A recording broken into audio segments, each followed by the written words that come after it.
man. Get on, go lay down. Wait a minute, that's the wrong thing. Yep. There you are. I can see you now. Woohoo! All right. That's the wrong thing. Oh. There you are. I can see you now. Let me bring up the chat and stuff here.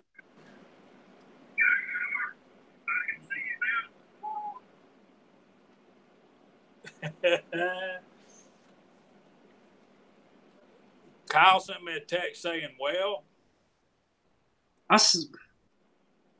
Dagnabbit, I sent him. All right, I'll send him something else. See if we can figure this out. Well, let me start. Hey, everybody. I hope everybody's had a good Friday and a good solid week this week. And we're here to have a good time tonight. And we were wanting to start the night off with revolvers, specifically big bore revolvers, as Mr. Nathan has pointed out on previous occasion. Nice shirt, bud. Thank you very much. I've actually got kind of some small stuff right now that I'm looking at that I brought on just because it was a little bit more interesting. But we'll see, guys. I do apologize for a little late start. I'm just trying to get everybody together. Willie, I see you just jumped on. I sent your link on Slack. That's the only contact I have for you, boss. I said, Amuser has an invite, and so does Kyle. It is should be on your text. I should have texted it to you. So appreciate you guys all coming out, though. Well, I got to tell you, since we're talking about getting started and getting started late, I posted a video last night. Stayed up till 12:30, 1 o'clock getting this thing to upload. I think it took 2 hours for a 15-minute video to upload. So I tried to get on the live chat through my screen name, JH586SW. Every time I hit continue, I got up there to where my picture was on the phone. I hit continue, it goes black, cuts everything off. Man, that is just bizarre. Bacon, thank you. Yeah, they are nice shirts. I decided to make sure that I got the memo today and wear mine. So I did this 4 times. Same result. I signed in as my real name, Jamie Howell, come right up. So my channel's probably in trouble, guys. And I don't know if it's that or if it's just that, this whole thing, the interconnectivity between Google Hangouts, Google Plus, and YouTube gets really confusing sometimes. And I think that's what tends to get people a little bit mixed up is when they're not using a Google account for all this stuff. I don't know. So, JCM45, is the echo gone now?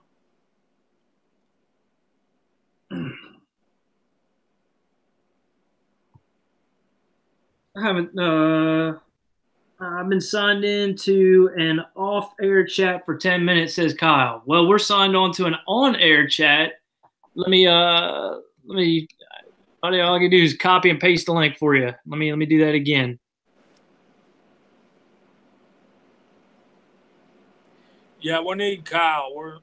We need that comic relief. Let's see how that goes. Yeah, we've sorry about not being able to get. I just want to bring this up first. When we got a couple people here. Sorry about not being able to get the Reloader Network recaps up lately. I've just been working on. I don't get a lot of time to mess with my projects, especially the bigger ones. So I've been working on Sundays because it takes about 4 hours to do a recap video. I've been working my Sundays trying to get this reloading room done, which as I'm sitting here, so I'm still not done with it. I'm still working on getting the bench and stuff together, but this Sunday, because I'm off Monday as well, this Sunday I'll certainly be able to get the recap video up. I don't know if I'm going to be able to span the last 2 weeks, but I'm not sure if I try. I've been missing that. I really look forward to that. That helps me get my week going good. Yeah, so that should be back this week, and then what's taking a lot of time with this bench is laminating the top all together. I should be done with that this week. So from then it's just basically putting stuff together and doing some fine tuning. So we should be good going forward. From that point on. So how's that project going? It's going pretty well. I don't know how to say. I don't want to say it's going smooth, but I think it's going pretty smooth. It's just famous last words of a redneck.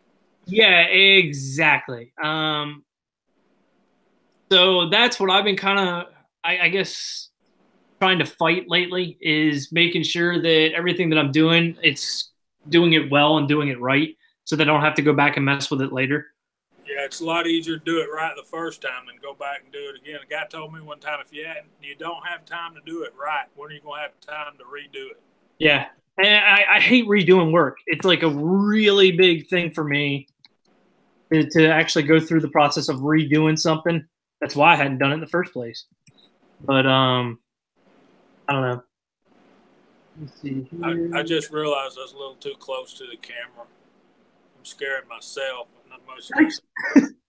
Yeah. Hey, Scotsman, how's it going, bud? Kyle, I tried to send you another way. I tried to send it again through email, but this time I went through a different kind of way. So hopefully you'll be able to see that and get that.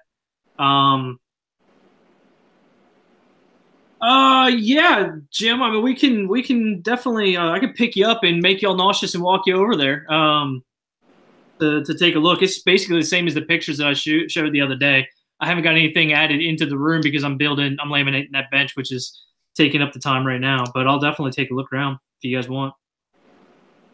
And Kyle should hit it with a hammer. There's no doubt about that. There. Which is taking up the time right now, but I'll definitely take a look around if you guys want.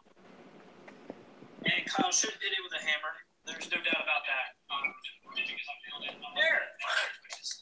That looks amazingly like Kyle Lusk. Hang on, I'm trying to get my screen right. There you go. Hang on. Let's see. Oh, good Lord. Well, at least I'm here now. We'll get this figured out here in just a second. Hang on. Talk about dizzy, man. Yeah, I'm worried about making him feel sick. Oh, hold on. Just a sec. Speaking of that. All right, we're going to try this a different way. Watch this. Hang on. Be right back. Uh-oh. I'm here by myself. Somebody help me. No, I'm in. I had to shut the air conditioning off. The internet or Wi-Fi and the air conditioning do not max at all. Good Lord. Why does it keep doing that? It's funnier that way. Your screen aspect is locked somehow or another. Man, I don't know. I've been tuned into an off-air live chat by myself talking to my guns for like 10 minutes. You know, it is amazing when you watch a mechanic mess with electronic stuff. Just the frustration just quickly starts to mount. Oh, I'm telling you. Fire is the ultimate answer. Good Lord. Hang on. We'll get it fixed. Hang on just a second. See if that does it. Wait for it. No. Okay. Kyle Bacon said, I'm sorry. Well, that's not it. Kyle Bacon said turn it off and turn it back on again. I've done that like 4 times. I didn't think, man. The only it's way hard I could to get on here tonight, guys. The only way that I could get on the live thing was to go through the email that he sent me on my work email. So I don't know what's going on. I'm crooked again. Jesus. Typical. Good. So let's get started on what we're supposed to be talking about. You want to go first, Nathan? Show us some revolvers. Yeah, I can go first. As Kyle tries to figure out exactly how to make a phone work, I know he's messing with one. He got one of those YA or whatever Chinese phones, and it's hacking him right now, and that's why it doesn't want to work. Yeah, it's an Apple. Yeah, you're right. Well, yeah, Chinese. Yeah, absolutely. So the first, you're talking about hand cannons. Think about this little old 32 top break Smith. This was my first revolver, and it wasn't a gag gift, but it kind of turned into one. Um, my dad gave me this, and he actually had handmade grips and stuff for it, so it's really nice. But the thing is, this has the worst trigger of any gun ever, ever, because it's while it does act as though it is a double action, it is not or was not, and the single action is broke, which makes it even worse. So the trigger pull on this is just god awful. So what was interesting about that is as I was learning how to shoot, really, really, really having to pay attention to trigger pull with this thing because it's just so bad. First time I took it shooting, I was at a range in Belleville, Illinois, and I I had a PVC hanger for the target. First shot, I shot that thing right into the target, fell on the ground. So I had to go back with my hat in hand, kind of like tail tucked between my legs. Oh, I need another one. He's like, don't worry about it. It happens all the time. But then I was afraid because I'm like, man, next time I shoot, I'm gonna do it again. Well, let's talk about the history about that for a minute. You remember up until the point those came out, I think it was the Smith & Wesson Model 3. Yeah. That was single action up until then. That's a huge breakthrough in technology if you think about it. Yeah, to be double and single. I mean, it is a big leap in technology for the time. It's a nice little gun. It actually, I don't know, I'm not a Smith historian like Scotsman or anybody else, or probably even you, but I do like it for what it is. And one of the things, there was 3 guns that my dad got. They were in a car fire, and they weren't bad. They weren't burnt or anything. There was never any problem with them. They were in the trunk, and they were in a box, and they were wrapped in like oil rags, and they were fine. But he ended up getting a hold. I think that's where this one came from. And he got one, and then he gave me another one, and I think I don't remember what happened to the third one, but so this is one of my first ones. And it is. But what I was referring to was the fact that you can dump all 6 at one time and then load them back. Yeah, as opposed to the single action loading, it takes a day and a half. Oh, absolutely. Yeah, I love top brakes just because I think they're interesting and they're neat. I would love to find an old Model 3. I want a big, big, big top brake. I want like an old 45 Schofield or something like that. But that's going to be a long ways out for me. Those things are expensive. That's an awesome revolver you got there. I like that. Yeah, it's a neat little. It's a. I don't know. It doesn't ever hardly get shot at all. But it is something interesting. It's kind of different for sure. Is it a Smith & Wesson? Yeah. Mm-hmm. Cool, man. It's funny that you mentioned the 32. That's what I was trying to show, even though I'm sideways and can't figure out how to undo that. But, yep, here's my Model 7 32. Oh. Just an old drawer gun, you know? Yeah. I've actually got 2 32s sitting here, so go ahead, Jamie. Let's see what one of the ones you brought over. No, hold on, man. I'll show you that in a minute. Y'all got to fill me in on this 32 thing. Now, when I was a kid, my granddad had a H&R 32 little pocket revolver, but I don't remember anything about the cartridge. Is that a rimmed cartridge? Is it like a 38 special, only smaller? Right. Yeah, it's exactly like that. It's a 32 Colt. Okay. You can't really, I mean, it'll work. You can shoot 32 auto through it, but you have to have your hand somewhere else other than on the gun because it blows a fireball out the side of the chamber because the bullet's not long enough. Jimmy, there's a lot of different 32s out there. There's like a 32 short. There's a 32 Smith & Wesson. There's a ton of little 32s out there. They go all the way back. Most of them are a rim cartridge. Some of them even have rim-fire 32s. Then you got the H&R mag, which is basically a little bit longer of a version, and then now the 327 mag, which is a little bit longer one of those. And those are like 38 specials, only 32 cal. Even though the 327 mag gets ridiculous ballistics and stuff, but so there's different 32s. I think it's interesting because back, especially in like the 90s and stuff, there was a 32 H&R mag and a lot of H&R type handguns, which is One thing I've personally believe is I think the 32 mag is actually too much of a cartridge for the H&R handgun, which is a really weird thing. They tend to, in my opinion, they tend to shoot loose eventually, not even really that quick. And you've also got the 327 Federal Magnum. That thing will put your ears on the run, man, when you squeeze that trigger. That is the loudest revolver I've ever shot in my life. It's funny to me that the 327 Federal Mag, that they made guns for it. They went through this process of changing over some guns to be a 327 mag, all this other stuff.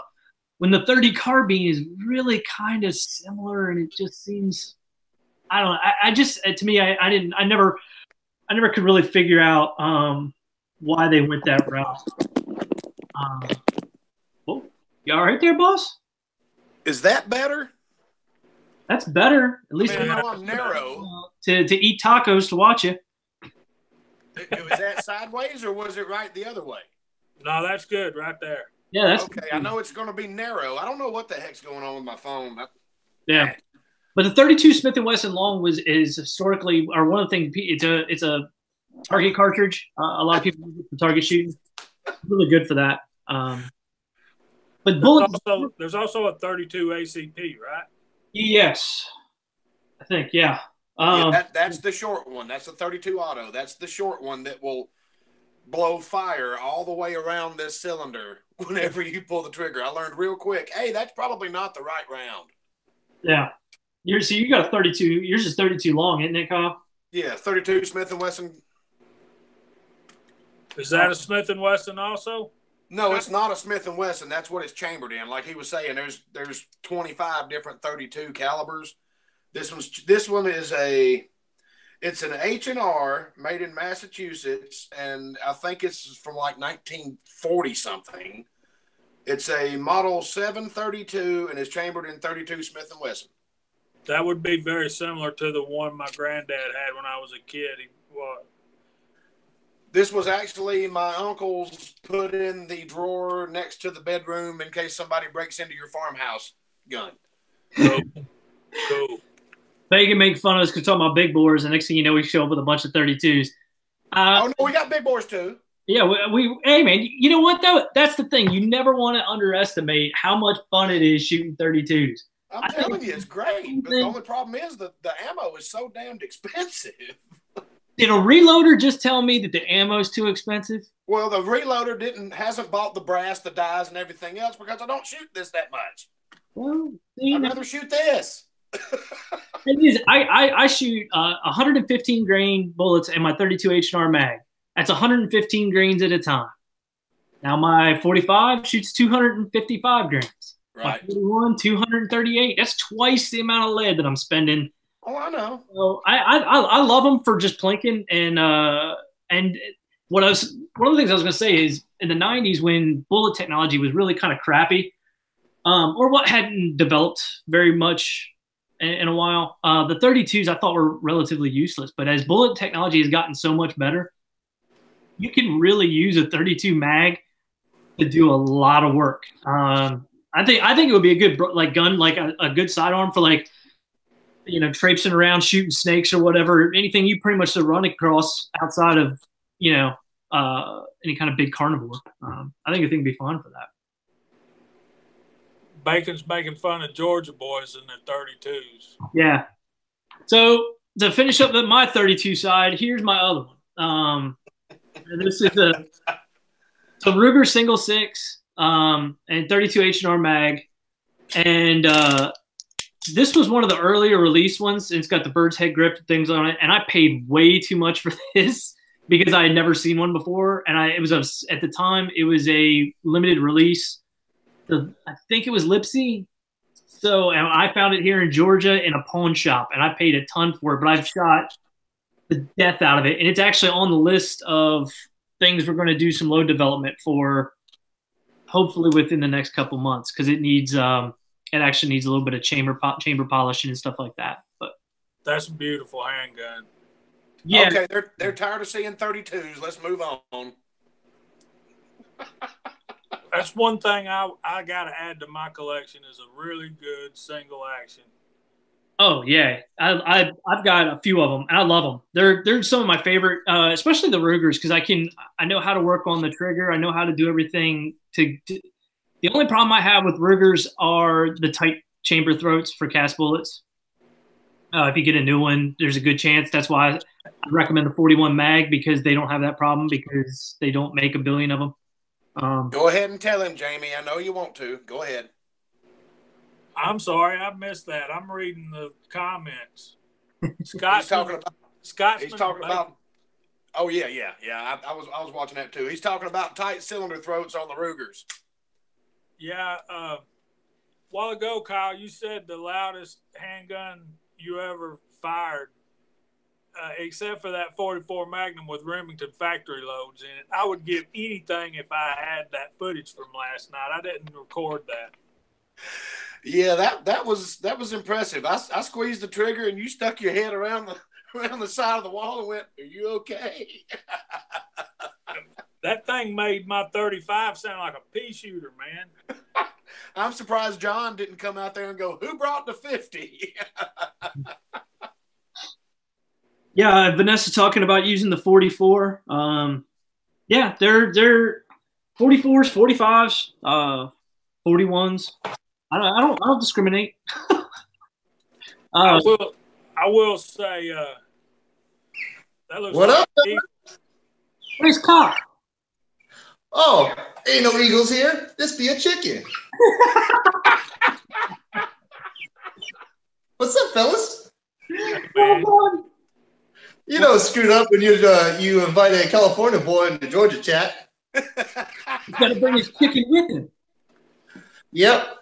Yeah. We know a lot about chickens and peanuts. Can you send that to TR Prepper? Yeah, can. right. I make that happen. My heart about Sucks, broke man. for He him lost this week. El Rey. That's bad. I want to say something to Vanessa. Kyle got into this 44 mag thing kind of on a dare from Taco. Yeah. And he was trying to decide which handgun he wanted to get for the 44 Magnum to match that Henry. And we were talking about it, and I told him that I was a Smith & Wesson guy, and that if it was up to me, I would buy the 629, like Vanessa said.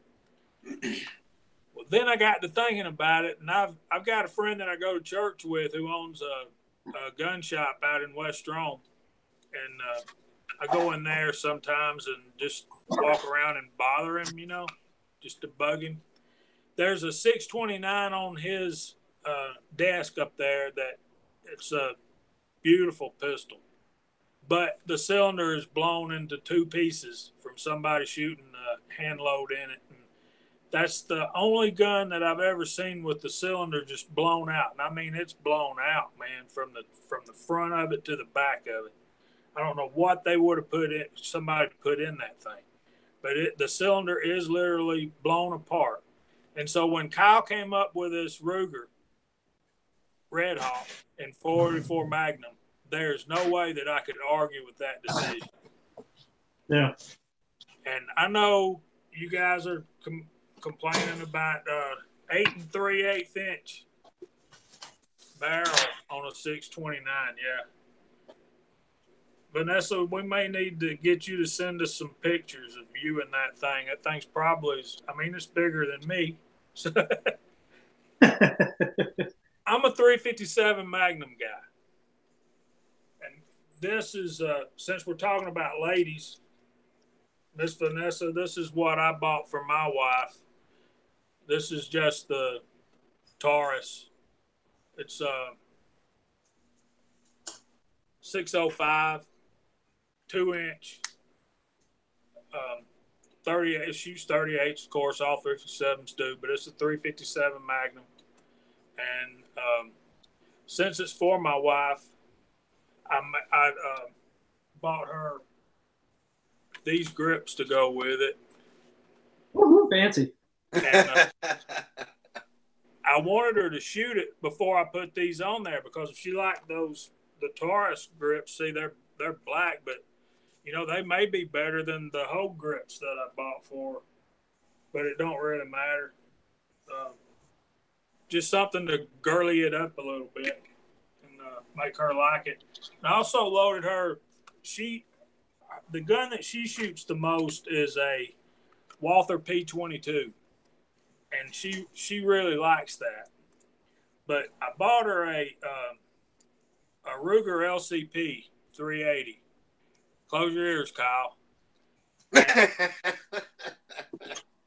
I took her to the range. She shot it one time and set it down on the bench and turned around and walked away. She just really didn't like that snappy of a handgun. Of course, it's very light, so that's probably why. But I loaded her up some 38s to cast, powder coated 38 specials. Let's see if I can find the recipe. Yeah, 3.2 grains of tight group at 1.455 COL. And they fit in there good. But she still never shot this gun. I think since she shot that little 380 that I might have scared her away from a really good handgun. This is a nice looking gun. Stainless steel, and I got this. The more you get to know me, the more you're going to realize I'm a bargain hunter kind of guy. But this was a really good deal, and I've got some more later. So yeah, Eagle Eye, I think that makes it a chicken hawk then. Yeah, that was funny. Yeah, we could call it a chicken hawk. I got pecked by that thing a few times. That flipping thing hurt, man. You have to name Henry. Yeah, since we're speaking of revolvers, I wanted to kind of get you guys' opinion. I kind of told you, Reload Room, that my first revolver was an LCR 9. I'm looking at jumping into an X-frame, a 460 Smith & Wesson. And the reason why I'm looking into it is because you can shoot the 454 Sewell, 45 Long Colt, and of course the big bore, so 460. So I wanted you guys' opinion on that. You can also shoot a 410 out of it, right? You know what? It didn't list that, but I don't see why not. I mean, it should. The X-frame revolver has got a pretty big chamber, so I think it could fit it. I'm not a big fan of shooting, especially nowadays where everything is going to non-lead shot. I wouldn't. But that's me. I'm not a fan of that. I just nope. Yeah, I mean, you're not going to conceal a revolver. For me, I'm not going to conceal a revolver unless I go 38 special and get a pocket light or something or air weight. But I'm mostly just doing some plinking loads and some long range. I was thinking of the XVR I think it's the XVR, Extreme Velocity Revolver. Yeah, sounds right. I'm with you on that. I think that's a fine choice. I don't know about you've shot a lot of their handguns. It's not just you just haven't shot a lot of revolvers. So it's not like you're somebody that's just getting into shooting handguns or something. So I'm a fan of it. I think you're going to be able to load it to whatever you want to do with it.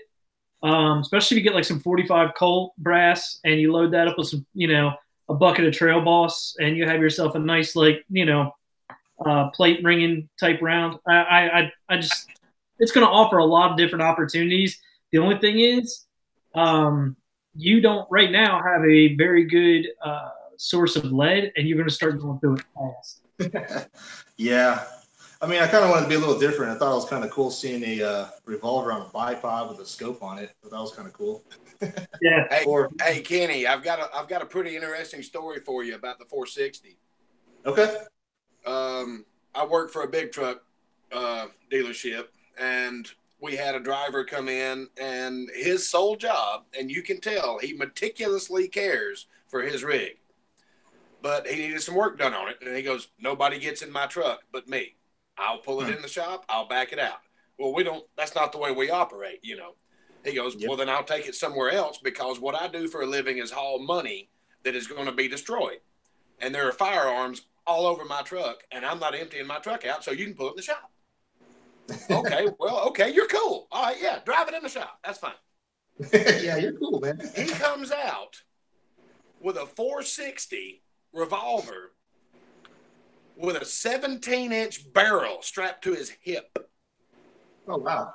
What? I was like, can I even touch that?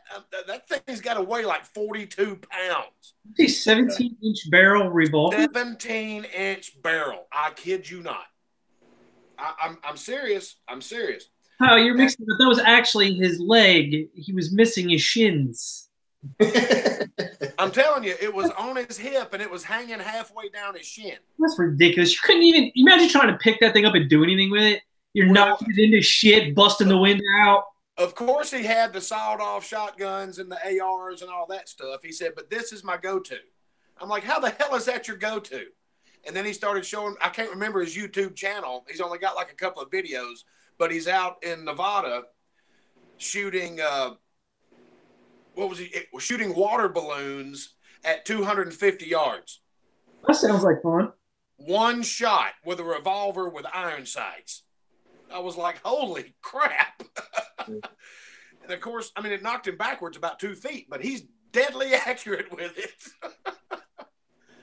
But that was the most ridiculous, other than the Joker pulling that one out of his pants in Batman. That's the most ridiculous revolver I've ever seen. Absolutely. Hey, Tim, thanks for coming out. JB brought up 357s. See, when she said magnums, you're right. See, I went to a 32 mag, now 357 mag. And this is actually my favorite gun that I own. And it is, there's no way, I don't think, to be able to show you guys exactly how unbelievable the finish is on this. He's just, you know, it's a 19.3. It is just, this thing is perfect for me. I did not have, when I bought it, Scotsman, I'm sure you're going to, you know, piss about this. I didn't have the grips for it. So they gave me shooting stars. And then I also got a pair of, I don't know what the hell they were. I think they were like hobby grips because they were about this big. And I'm serious. They were at least that wide. And I mean, they were just gigantic. So I actually hand fit those to this gun and made grips that are custom for me. It's got kind of the trigger extender thing. It's just that is my favorite handgun to shoot, and I do it sparingly. I don't know why. I'm like, you know, I bring it like maybe once a month, and it's like always an event. I love this thing. So is that a Smith? Yeah. Yep. What model? 10? 19. It's a model 19-3 Smith. Yep. Hey, Nathan, Kenny, are y'all able to send Willie a link, like the link that you just sent me, Nathan? Yeah. In email? Well, I don't have his email. You know, hey, I got your email out there. Yeah, I got him on Hangout, so I'll send him the link that Nathan sent me. And I'm trying to do it, but I'm trying to do it from my iPad. I can do it from my phone, but then who knows if I'll get back. Yeah, with your phone. Absolutely. Computers, dude. Hey, can I show y'all the messed up find of the week in the Lusk household? Absolutely. All right. So here we are. Where we at? There we are. Okay. The last time I took the Vaquero out and shot it, I got interrupted at the range by a thunderstorm, and I ran into the cabin real quick, smeared some oil all over everything, put it in the case. I knew it was okay. It wasn't going to rust. It still had the old shells in it, 6 spent pieces of brass. Well, I'm emptying it out tonight. I was going to clean it up and all that. And I found one piece that didn't want to come out. Now, let me figure out where the camera is here. Okay. Ooh. Can you see this? Oh. Yeah. That's got a good split to it. You see all the way down the damn case. Wow. And I got to looking, and this is out of a batch of 45 long Colt brass that a buddy of mine gave me. And I know he has about 10 loadings on it. He goes, I don't know how much longer it'll last. Well, apparently that's about it. Because I had to damn near take a hammer to the cylinder to get this piece of brass out of it. So I'm gonna play with this thing later on tonight and get the.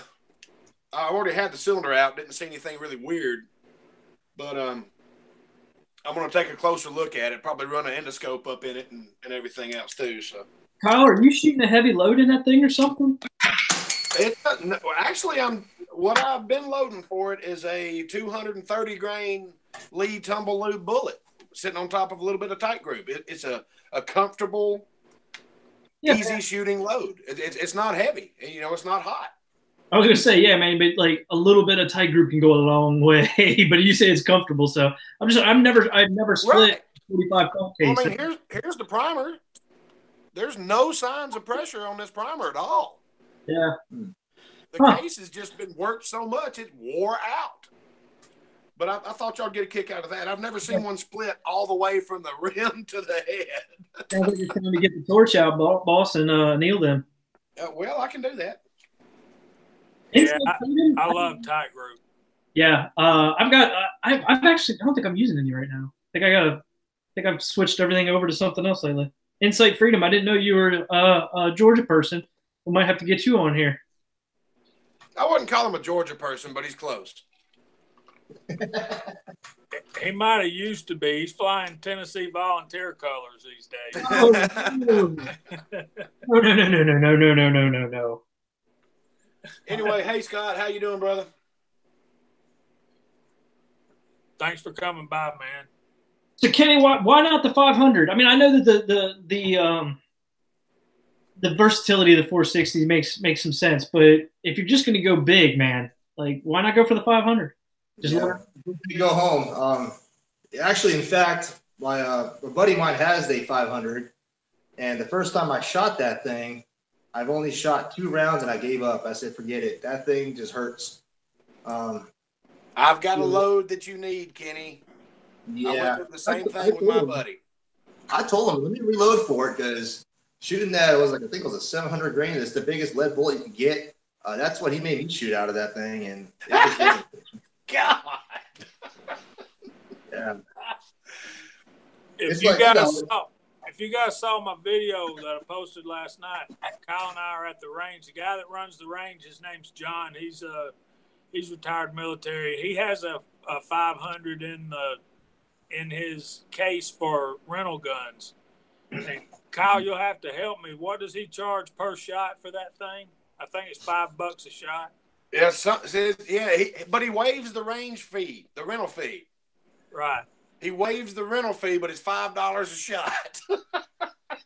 But it's only $7. The range fee is only $7 for. And like if you go up there like Kyle and I did last night, it's not an hour time limit. It's for as long as you can stand it. And actually, John was really nice.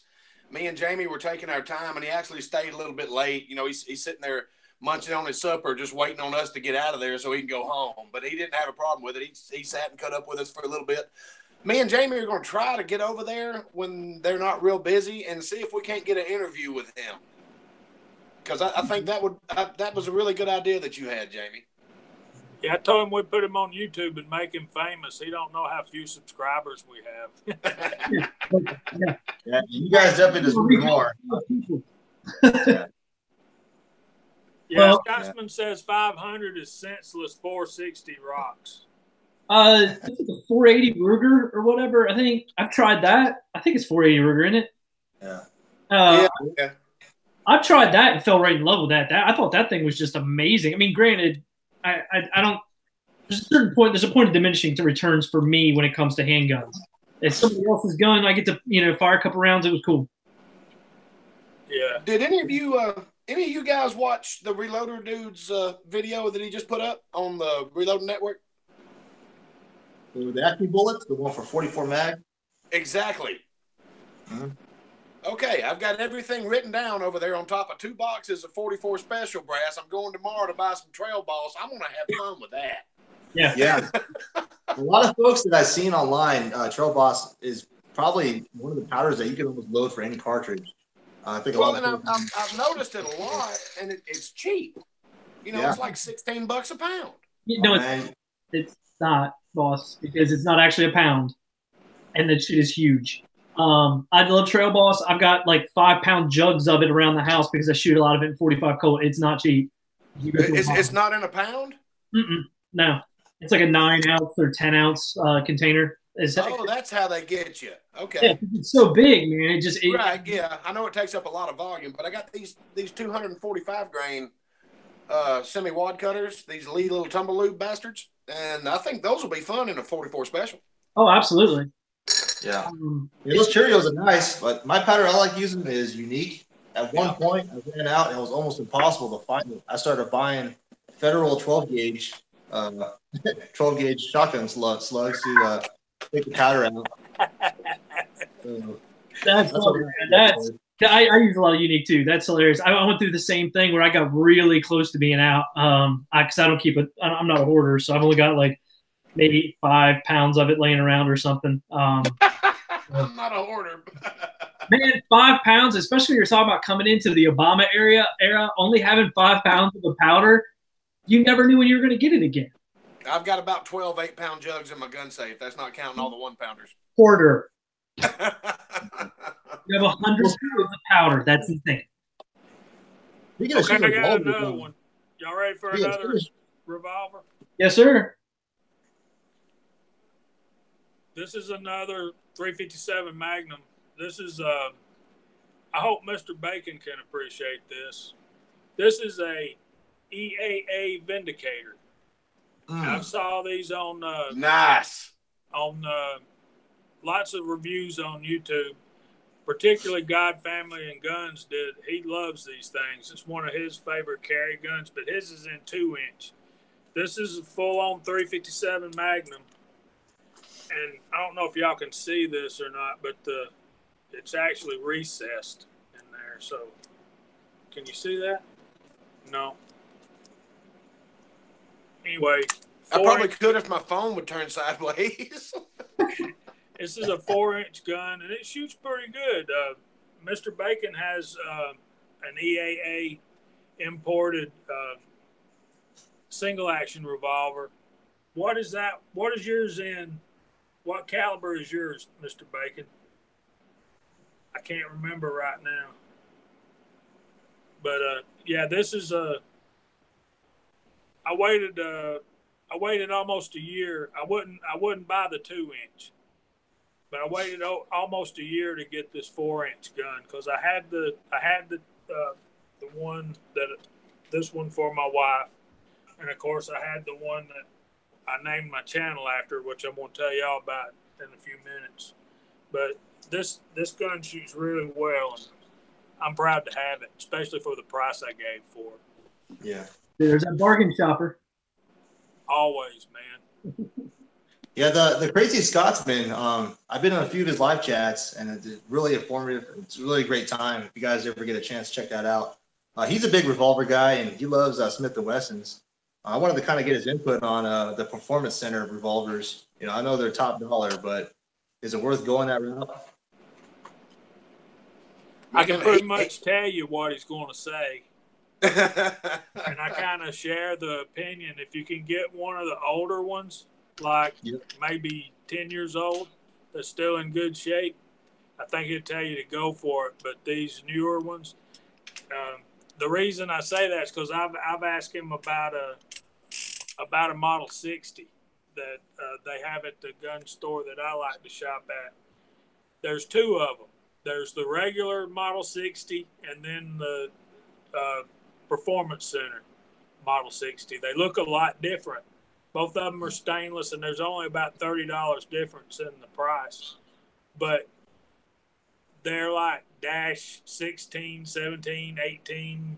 I'm sure he'll come on here and message us here in a minute and tell us. But these newer guns they're not the same as they were back when I bought my 586. Yeah. It was said that they're not hand fitted no more. It's all this machine process and bulk. So there's no more hand fitting anymore, which is unfortunate. Man, there was a guy. This was, I guess, I don't know, maybe 10 years ago. There was a guy that was got a Smith & Wesson, got it home, got to looking at it, and decided to post some pictures on the Cast Bullet forum because the barrel wasn't completely rifled. Like the last 2 inches or whatever it was of the barrel, just the rifle. I saw a guy post a YouTube video this week talking about how the barrel was actually canted. It was off. I see a lot of those, yeah. Yeah, and it wasn't like that. It was rotated too far or not far enough. It was that actually the threading where they threaded the barrel into the frame was not square. Oh, Jiminy Christmas! So you can turn that every which way you want to, and it's still not going to be flush. And I'm a Smith guy. I love Smith and Wessons. I've grown up with them, but I'm telling you, man, you don't see those problems in Rugers. I'm just saying. No, not really. I mean, you see other things with Rugers, but no, you're not going to see something that's going to stop it from being accurate with factory ammunition. So, speaking of which, nice segue, brother. My big bore. I don't have a 44 mag. This is my 41 mag Blackhawk. This is my big bore. Well, I've got a ton of 45 Colts. I've got a big body Vaquero and 45 Colt that I can shoot some pretty hot loads in. But this is the one that it bruises my hand. So it's interesting because I was never interested in buying a Blackhawk in a powerful handgun cartridge because I always thought that they had a light barrel and that they would be. If you guys have ever watched Fortune Cookie shoot a Blackhawk, I was like, holy, because when he shoots, he has an interesting technique where that thing really kicks and flares up. I'm like, he's a big dude. I'm like, I'm 5'9", I weigh 180 pounds. I'm like, that's gonna be way too much.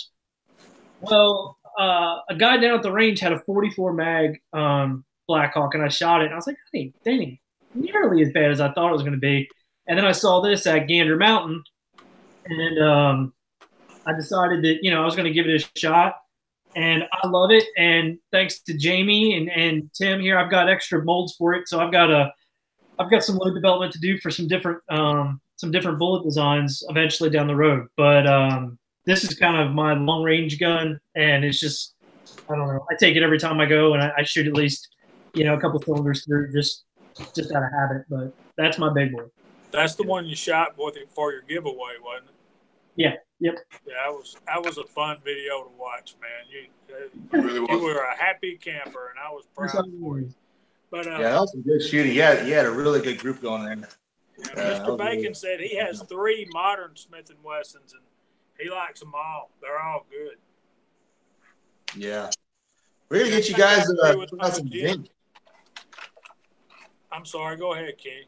Oh, sorry. I was going to say, man, if you guys are interested, me and Willie are more than willing to cast some zinc bullets and have you guys try it out.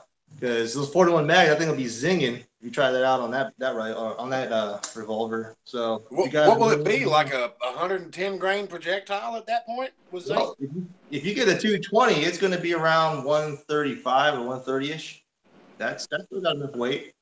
40%. You can make that scoot. Oh yeah. I mean, I would worry at that point when you're shooting something that has that much powder capacity. To be able to drive up that projectile probably close to 2,000 feet per second. You would have to probably patch it with pillow stuffing or whatever to hold the powder next to the primer, I would think. What I'd be worried about is, I mean, it's going to be bad on the barrel. I mean, these barrels aren't made of steel necessarily designed for that. I mean, I guess they are with certain things, but I don't know, man. That's a wild thing. That's some of those things you have to work up to and really closely watch. Make sure you're not doing something silly or I don't know, man. That's always been my scary point with zinc is barrel wear. Yeah. Well, that's the thing. See, I went through about 1,200 rounds so far on my 9mm. Here is a 9mm hollow point in zinc. This is about 93 grains. And it shoots at 1,400 FPS. And I slugged my barrel recently thinking that it would be some barrel wear. I was being a little guinea pig, and I haven't seen any wear yet. So, truth is that lead is going to, sooner or later, be harder to come by, no matter what state you're in. So that's just what it is. A lot of people are going to start collecting it and hoarding it. So I mean, we got to find other ways to cast material eventually. I've been actually asking you and Willie about all this zinc stuff, asking about bullet wear or barrel wear and everything. Yeah. I asked Elvis Ammo about it, and everybody that I've talked to has said, not really. I hadn't seen any more drastic with that than anything else. Yeah, and like I said, zinc, if you get it going right, I don't know if you can see it correctly, but it fills out the mold really, really good. It's very similar to tin. You just got to get the temp up, And of course, I was a guinea pig, and I tried it on an NOE mold. It only damaged one cavity, basically just the base of it, just because I hit the screw kind of hard. So, me and Willie, I think, are the only ones so far, besides Elvis Ammo, that actually tried it out. And off camera, I've been shooting zinc like crazy, and I really like it, to be honest. No, you guys aren't just trying it out. Y'all nailing it, man. Y'all are pioneering it. Yeah, you are. Yeah. I got something kind of off camera that I've been working on. I'm working on a 300 blackout. I got a Lee mold that I've been casting zinc out of it, and I'll probably put a video up pretty soon about that. And I'm almost at 223 velocity, so it's pretty amazing. What weight bullet is it? It's about a 92 grain bullet. The bullet itself is supposed to be a 153. It's a plane base, but what I ended up doing, what I plan on doing to see if it'll tighten up the groups, is get a plane base gas check, and that will help out with the gases expelling better out of the muzzle, and maybe it might tighten up the groups. So I got videos coming out pretty soon about that. I'm going to be doing the test on gas checks versus non-gas checks and yada yada out of a pistol and also a rifle cartridge. So yeah. I think everybody's starting to go into that realm, because that's what's next on my corridor as well. Yeah, it just makes sense, man. A lot of folks that design bullets, they really focus on the bases of the bullet. That's going to be the most crucial point, because as the gases expel, that bullet's got to go through that turbulence, and if you got a burr or a non-uniform flat base, it might hit that point and start actually deviating its course. Right. That's what I've been reading, and that's the reason why a lot of folks say gas checks are the way to go. But and a pistol cartridge, you're only shooting less than 1200 FPS if you're shooting non-magnum, so that probably doesn't really affect it. But on a rifle cartridge, when you're at 2000 FPS, the velocity and the RPM on that bullet's going to be spinning a lot faster. Right. Yeah, absolutely. One of the things you said about lead becoming scarce, I think it depends on, I think, how things develop for reloading. I don't know how many guys you know over on the Cast Bullet forum, but I know a couple guys, and one guy in particular I was friends with I knew of down here. The amount of lead that some of those guys have, a lot of those guys have stockpiled. And I hate to be this way, but a lot of these guys are 70, 80 years old. This stuff's going to be back in circulation in another 10 years. So it's kind of an ignorant thing to say, but it's like the lead's not disappearing. There's tons of it still out there. It's just that I think one of the things we need to be careful of as reloaders is making sure that we don't hoard everything and then end up just getting scrapped when we pass on. I don't know. It's just a weird way to look at it, but it's one of the things I've noticed is that there's a lot of guys out there that have, metric tons of lead that they're never, ever, ever going to get through. And whether or not that gets recirculated is going to depend on how scarce I think lead is for us reloaders. Yeah, oil drums of lead. Elvis Ammo showed one of his videos, and man, I kind of got upset. I was like, man, I wish I had access to something like that. And I remember him mentioning that he was low on lead, and he had a whole barrel drum off to the side full of wheel weights. Right. Yeah. There was 2 or 3 of them in the same picture, and I'm running low on lead. Yeah. I'm like, oh man, that was funny. That was funny. I'm fortunate enough to know people in the line of work that I'm in, where I've got a couple of people scrounging up wheel weights for me, which is where I'm going to send Kenny and Willie some zinc. I have to sort it. They just told me to come by and pick up some more. I've got 7 5-gallon buckets that you can't move in the storage building out back. and they just brought me 10 more. And that's not including everything that I've already melted down into ingots. Uncle Jim asked me about it in one of my casting videos because I just put the wheel weights right in there and then skimmed out the clips and fluxed it and everything right there in the pot. And he goes, "Did you just do that for the video, or do you normally make ingots?" And ever since I got zinc in that pot, I'm pretty much just going to keep a thermometer in it and melt it right then and there. Well, You know, throw a handful in there, dip the clips out, flux it, start casting, you know. being the business that you're in, I mean, your wheel weights are already at ingot size. I mean, they are. I mean, you're getting wheel weights are what, a pound? Well, yeah, I've got quite a few that are 14 to 18 ounces. Yeah. I mean, it just makes sense. I mean, just run a knife over top of it before you throw it in the pot and find out. You know, it's like, oh, lead, throw it in the pot, zinc. No. Right. I mean, You know what's interesting is I've got a special bucket set aside for Willie and Kenny, and I got to get around to doing it, man. I've been so busy with all kinds of stuff. I got all kinds of stuff going on in my personal life. I got kids that are driving me crazy about all kinds of stuff. Now that school's out, they're wanting to go spend time with their mom and everything. So they left today, and they're going to spend time with their mom, and that's fine. That'll give me a little bit of time to maybe trim some weeds, cut some grass, you know, do all the other stuff that needs to be done around the house.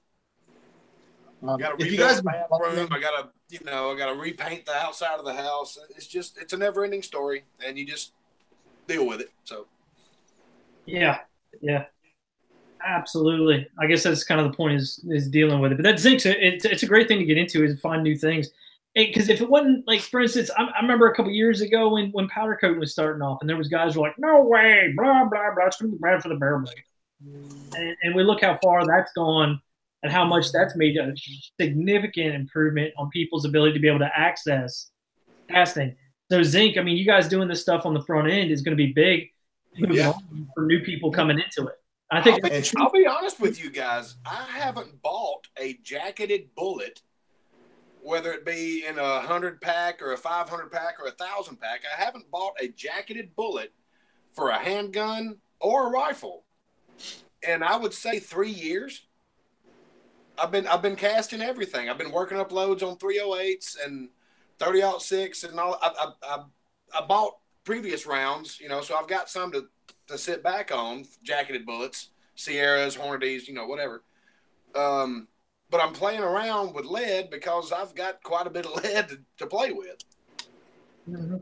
And sometimes it's great, sometimes it's heartbreaking. Like last night, me and Jamie went out to the range, and I loaded up a bunch of these. These are the Taco Mold 285 grain, flat nosed, and I've got them sitting on top of Unique. It was a really nice round to shoot. But here's the problem.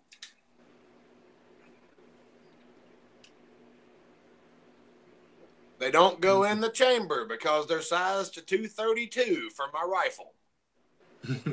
That's an awesome revolver, by the way, guys. The Henry ate those rounds up. Let me show y'all this. All right, I was just playing around. I got one target because, like I say, we showed up there with an hour to go. This right here was me just shooting some extra 44 mags out of the pistol. So I went, this was group number one. I had 4 ladder loads. I don't know if y'all can see that. This was group number one. No, actually, I'm sorry. This was group number one right here. Aiming at the circle at 25 yards. This, I was doing the old Kentucky windage, trying to hit the red circle. So I was aiming down here based on what it did. And I said, no, I needed some accuracy results. So then I just aimed for the red circle. Can y'all see that? That 3-shot group right there, all those holes are touching. Then I went to the next highest round, and that's what I've got. It went to about 1.5 inches instead of a less than 1 inch group. So I found a load that my rifle loves. It's gas check 285 grain taco bullets, and the pistol won't feed them, but the rifle loves them. So I've got that going for me. what you need to look into, Kyle, is check the brass thickness. I don't recommend shooting anything that oversized in your revolver, but if it's a soft enough bullet, if you can find thinner walled brass, it may be able to chamber it. I've already looked into that, Nathan. What I'm looking at here, the ones that I loaded, because the bullets are sized a little bit extra, you're looking at a .456. Now these rounds that were sized at 430 drop right in, and they're not 456. They are. Sorry, Kenny actually said that it looks like a San Francisco Pokemon ball on the bottom about the Google Chrome. What? That's the best way I can. That's the best way I can explain the Google logo.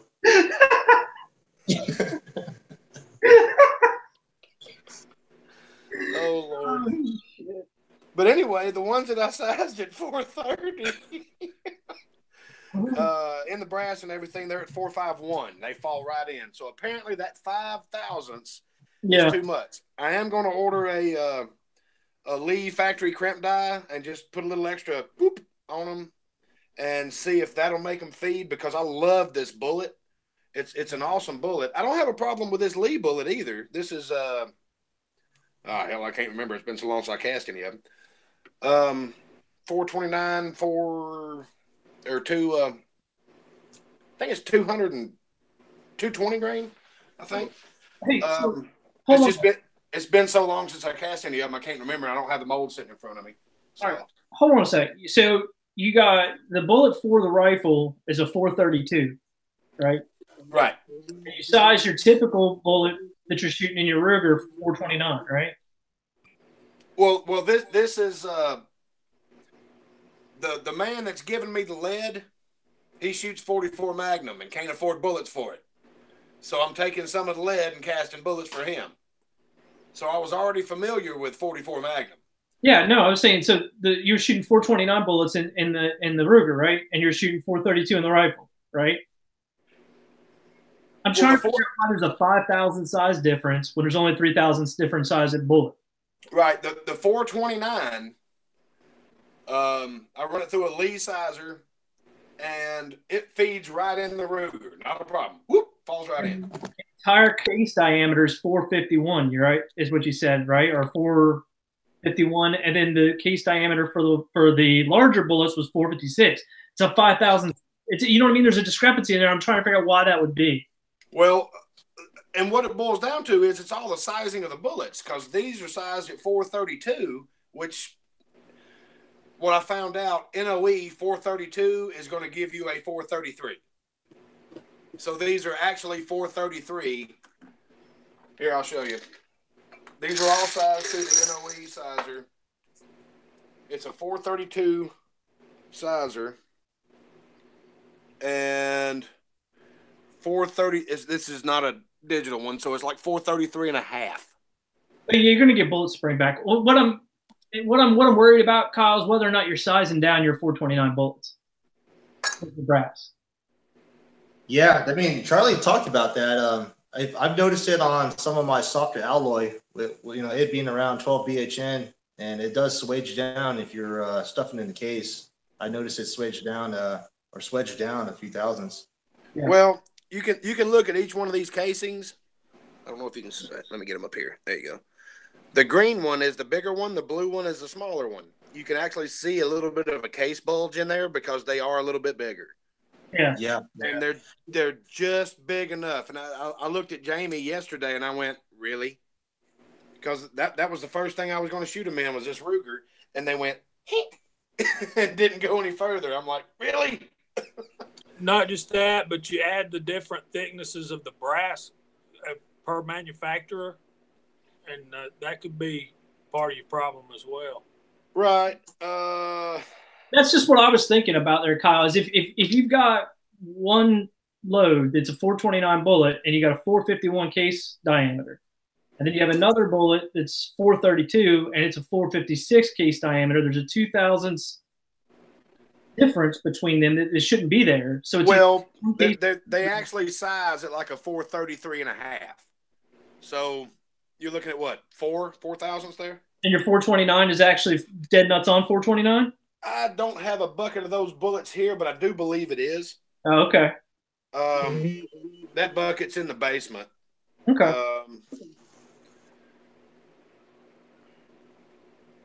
Yeah, I'd have to grab one of those a bullet that's not loaded. I might have one up here. Let me look. I've got the wall of shame here. Vanessa, congratulations on graduating with your master's. I know the feeling. I did it about 3 years ago, and it's a pretty interesting time period once you get done graduating, trying to figure out what you're going to do with your nights. And it's, okay, so we got to get Vanessa. We got to get Vanessa on here next time, guys. Yeah, if interested in joining, just go ahead and send me a message, and we'll get you a link. She can show us all of these revolvers she's got, and she can do our math for us. I'm telling you, she loves big bore revolvers. And I've met her a couple of times on like some Scotsman's chats and stuff like that. This 429 is coming in at 430. All right. Scotsman. Uncle Jim said your Lee Sizer did 430 on a video that you did. Right. I just found the bullet, Uncle Jim. Yeah, it's 430. Yeah, I think it's one of those times, man, where you just gotta just go ahead and just check everything and make sure that, because you might be able to split the difference just enough and be able to shoot both, and if you wanted to. Right, and that's what I'm looking for. I'm going to go ahead and order a Lee factory crimp die because it's known for taking these bulges out, and I'm only looking at gaining maybe 1,000th to 2,000th, and they'll fall right in. You know, so that's the goal, though, to make one load, hopefully, that'll shoot accurately in this little guy and that big guy. Well, see, for instance, like 45 ACP. When me and my dad started loading for doing cast bullets in 45 ACP, because of the different size chambers in our guns, we found that he could use all the Winchester brass, and I had to use all the Federal brass. There's the only way to get for the longest time. And then we use RWS brass for him to make 38 Smith & Wesson out of, because it's got the webbing is a little bit deeper, and it's a little bit thinner of a brass, so that he has more case capacity. Right. If you have 38 Smith & Wesson, it's kind of a pain to deal with. So it is amazing how much difference there are between the brass. You might be able to find that thousandths right there. Bacon says get a bigger hammer, Kyle. Oh, sir, I've got a 25-pound sledgehammer. I can drive a bullet into anything. I remember this was probably about 3 years ago. Me and my dad were down at the range, and this kid shows up. He's got a Rossi, one of those 686 copies. 38 special, I think. I don't remember. Anyway, and little 6-inch barrel doodad. Yeah, it was a 4-inch barrel. And he was beating the ejector rod on the bench to try to get the cases out. We just kind of like slowly backed away, like the boomer, just kind of slowly fading into the hedges. No. Like, Jesus, man, like. When you have to do something like that, when do you stop and go, ooh, I don't think this is right? Excuse me, I think there might be an issue. Yeah, these guys down here are beating their shit on the bench. Why? Maybe I'm doing something wrong. Yeah, that's some funny stuff, man. I still haven't even shot this 44 enough. It seems like the elevation is okay at like 25 yards. But it's shooting a little bit to the right. So I'm going down to my shooting property the weekend of the 9th. Jamie, you're more than welcome to come. Nathan, you are too. You have to drive a little north. Me and Jamie have to drive a little south. I'm going down there and going to play around. I'm going to take my little Lee 4-hole turret press with me and do a lot of testing. But I'm going to get this thing where it's accurate because all the sights are adjustable. Mm-hmm. And there's no reason for this 7.5-inch barrel pistol to not be dead nuts accurate at 100 yards. So absolutely, I'm gonna take some time, and I'm probably gonna put a little like 2 or 4 power scope on it. I haven't figured that out yet. Yeah, Kyle, can you video on that? Ooh. What? I've been wondering of, you know, I haven't really seen much folks out there actually mounting scopes on revolvers. I kind of always wanted to see how that worked out and, you know, what you got. Yeah, me too. I've been looking for videos on it and can't find any. No, I can't find nothing, man. So I always see like Jerry Mitchell and stuff, you know, shoot 1,000 yards or whatnot. Right. So that'd be kind of cool to see, you know. Well, when I ordered this thing, she asked me, do I want the one that's already tapped for scope mounts? And I said, no, I want the solidest frame I can get, you know. And then I get to looking, and there's really nowhere to mount a scope, so I'm going to have to play with this. Oh, no. I'm sure they make something, but Kyle, that thing's brand new. do what now? That's brand new. Yeah. Man, don't go messing with that thing too much. It's gonna take you at least 300 rounds to get that thing shot in. I've shot about 100 foot. Yeah, it's gonna take you. I wouldn't go worrying too much about trying to get your sights dead nuts on because it's gonna move. Well, and I understand that, the whole barrel break-in procedure and everything, but I've shot hot ones, slow ones, rough ones, smooth ones, and everything. You got to remember that 300 round break-ins with jacketed bullets, you're shooting lead. It's going to take a while, boss. Oh yeah, I understand. That's why I'm trying to make more because I can't afford to buy them. Jesus, have you priced them? No, yeah, that's the thing, man. You just practice time, getting used to the gun. I mean, that's what I did. I shot 2 boxes of, I think, jacketed through this thing before I switched to lead, and now I just, you know, I think I'm over my break-in period, but and it moved around quite a bit. I'm on about the I'm almost done with the second box of 44 special factory ammo through it. I haven't shot a whole lot of 44 Magnum through it. I mean, I killed a chronograph with one, but he shot 2 rounds of that Remington 44 Magnum, and one hit the chronograph, and the other one scared us to death at the range last night. So I want to pull that stuff apart. I want to know what's in there. I do too, because that is one hot round. It's Remington UMC. I picked it up. Hang on, I got the box right here. They're probably using H110. I remember pulling something like that apart for a friend, and I think it looked like H110. Do you like H110, Eagle? Oh yeah, I love H110 300 blackout, but you got to use that stuff sparingly. Work your loads up because you can get in pressures really quick. That's what we got. Jamie was asking me, are there any differentiating marks like high velocity or anything on that box? I'm like, well, it says Magnum. Yeah, that powder, from what I've been testing, also is very temperature sensitive. So if you got that sucker sitting on your dashboard, you're gonna probably get some pressure signs. 110 is it's great when it works right, but it is temperamental. Either temperature, pressure too high, too low, or in case, like the actual case capacity and the way it's laying, it's kind of a temperamental powder, but when it's right, it's good stuff. It's funny that you say that. It is very good powder, but I've even found that humidity has a huge factor in it. If I load rounds for my 300 blackout with 110 in the basement, where it's always like 60 degrees, you know, the humidity's really low, the same exact powder charge, then I go to my shooting property over there where it's 105 degrees and 100% humidity, the exact same powder charge, I can see a 300 feet per second drop in velocity. It's a very temperamental powder. I don't know why, but I noticed that the first time I used it, because I'll take this little press over there and screw it to the table and shoot a couple of rounds, load some, shoot a couple of rounds, load some. And that's what I saw. And that's actually one of the only powders I saw that with. 4227 wasn't that way. 4064 wasn't that way. H335. Yeah, Kyle, that's some of the old IMR powders were before Hodgdon went and monkeyed with them. 4227 is no longer IMR 4227. It's Hodgdon. It's H4227. 4064, I think, is the same way. I know the old IMR powders were a little bit more.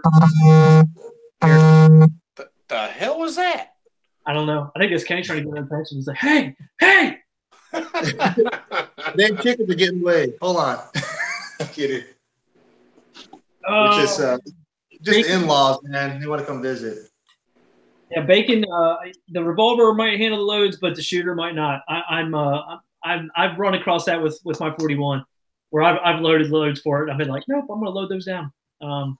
That is uncomfortable, and I'm no good with it. Bacon, you should have heard this thing go off. Holy Lord. Jamie stuck his head around the wall of the shooting lane and said, "Is the gun still okay?" Yeah, that's another thing. Oh, go ahead. I'm sorry. Like I said, it was louder than the 35 Remington going off. Whew. Yeah. Wow. One of the things I worry about Remington, you guys got that thing going on pretty good. 21 grains. I saw your video, Jamie. That's a pretty good load, man. Yeah. Oh yeah, man. He found some shooters last night, man. I was really impressed with some of those groups. Yeah. Well, yeah. You got some good groups going there. I really like that 21 grains of 42-27, and the 40-64. The higher the charge gets, the tighter they are.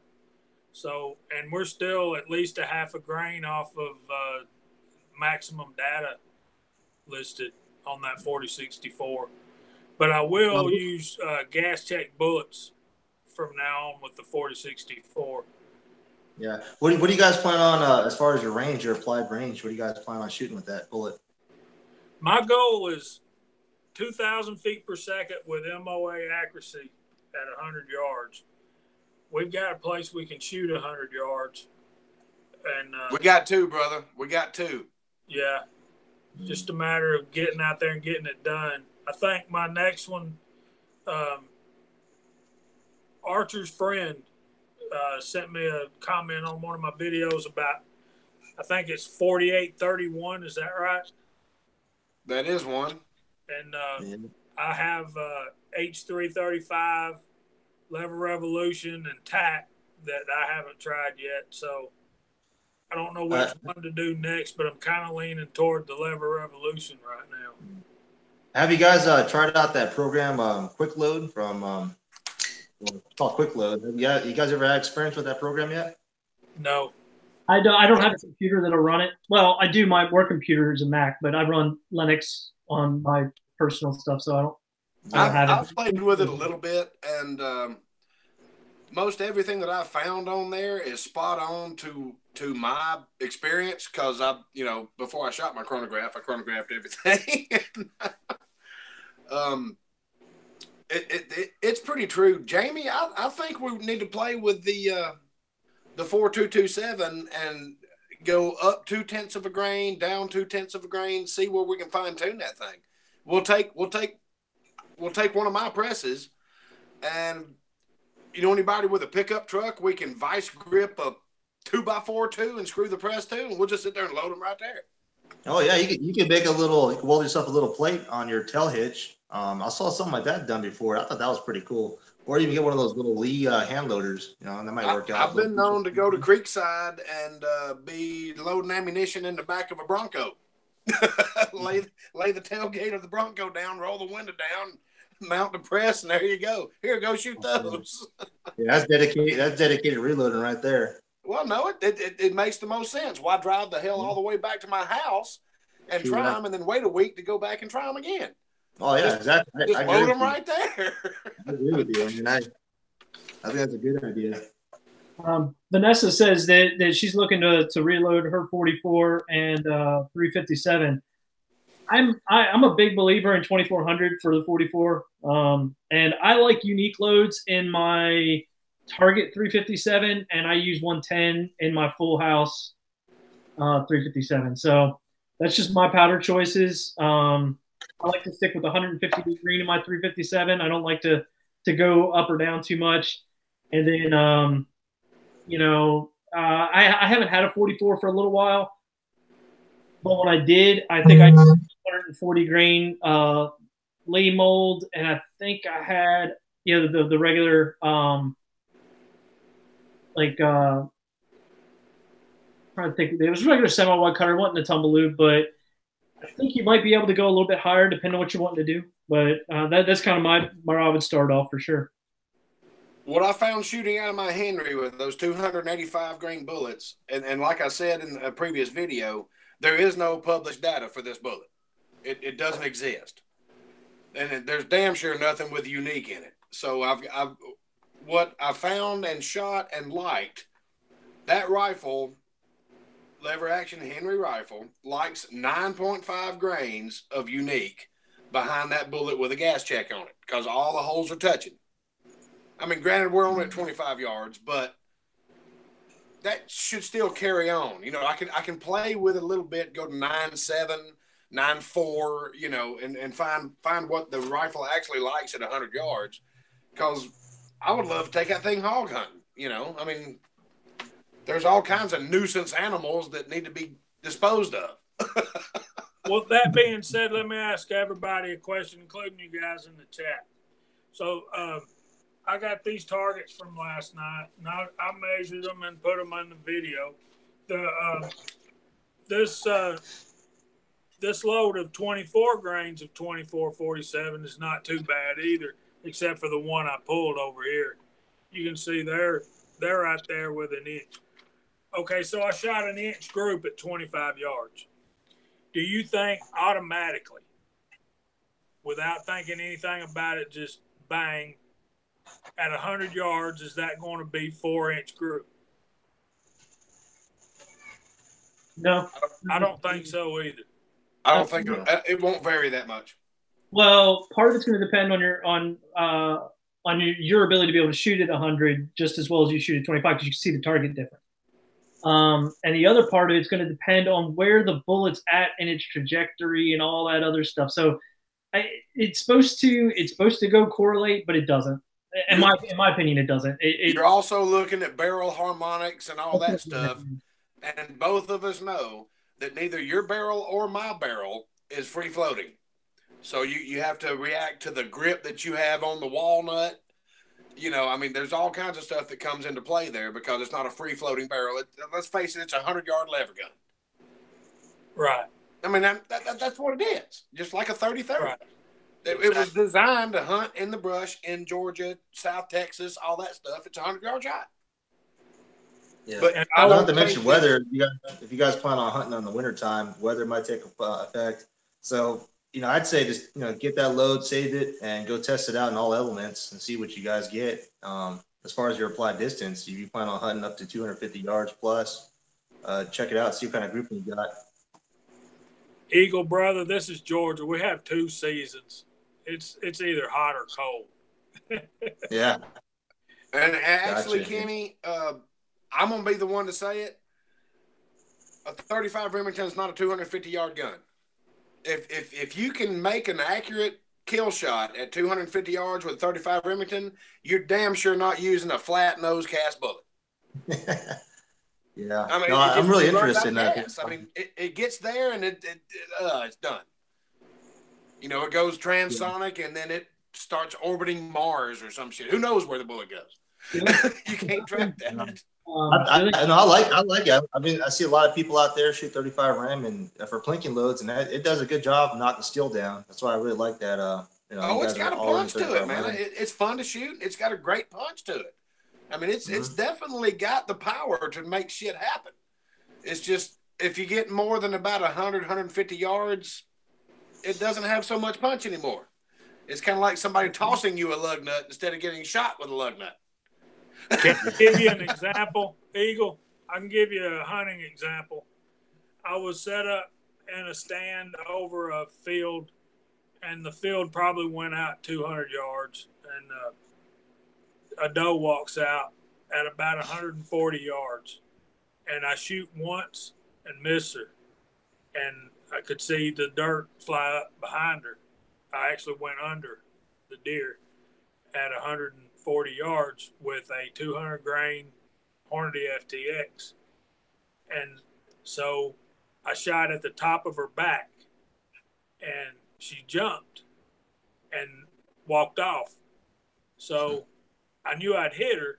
So I walked out I gave her about 30 minutes, and it's getting dark. And I wrote about this in my article on the Reloading Network. You may have already read it. But what happened was I walked out there, I found blood, I followed the blood, couldn't find the deer. After about an hour, it gets dark, but before it even got dark, I ran out of blood trail.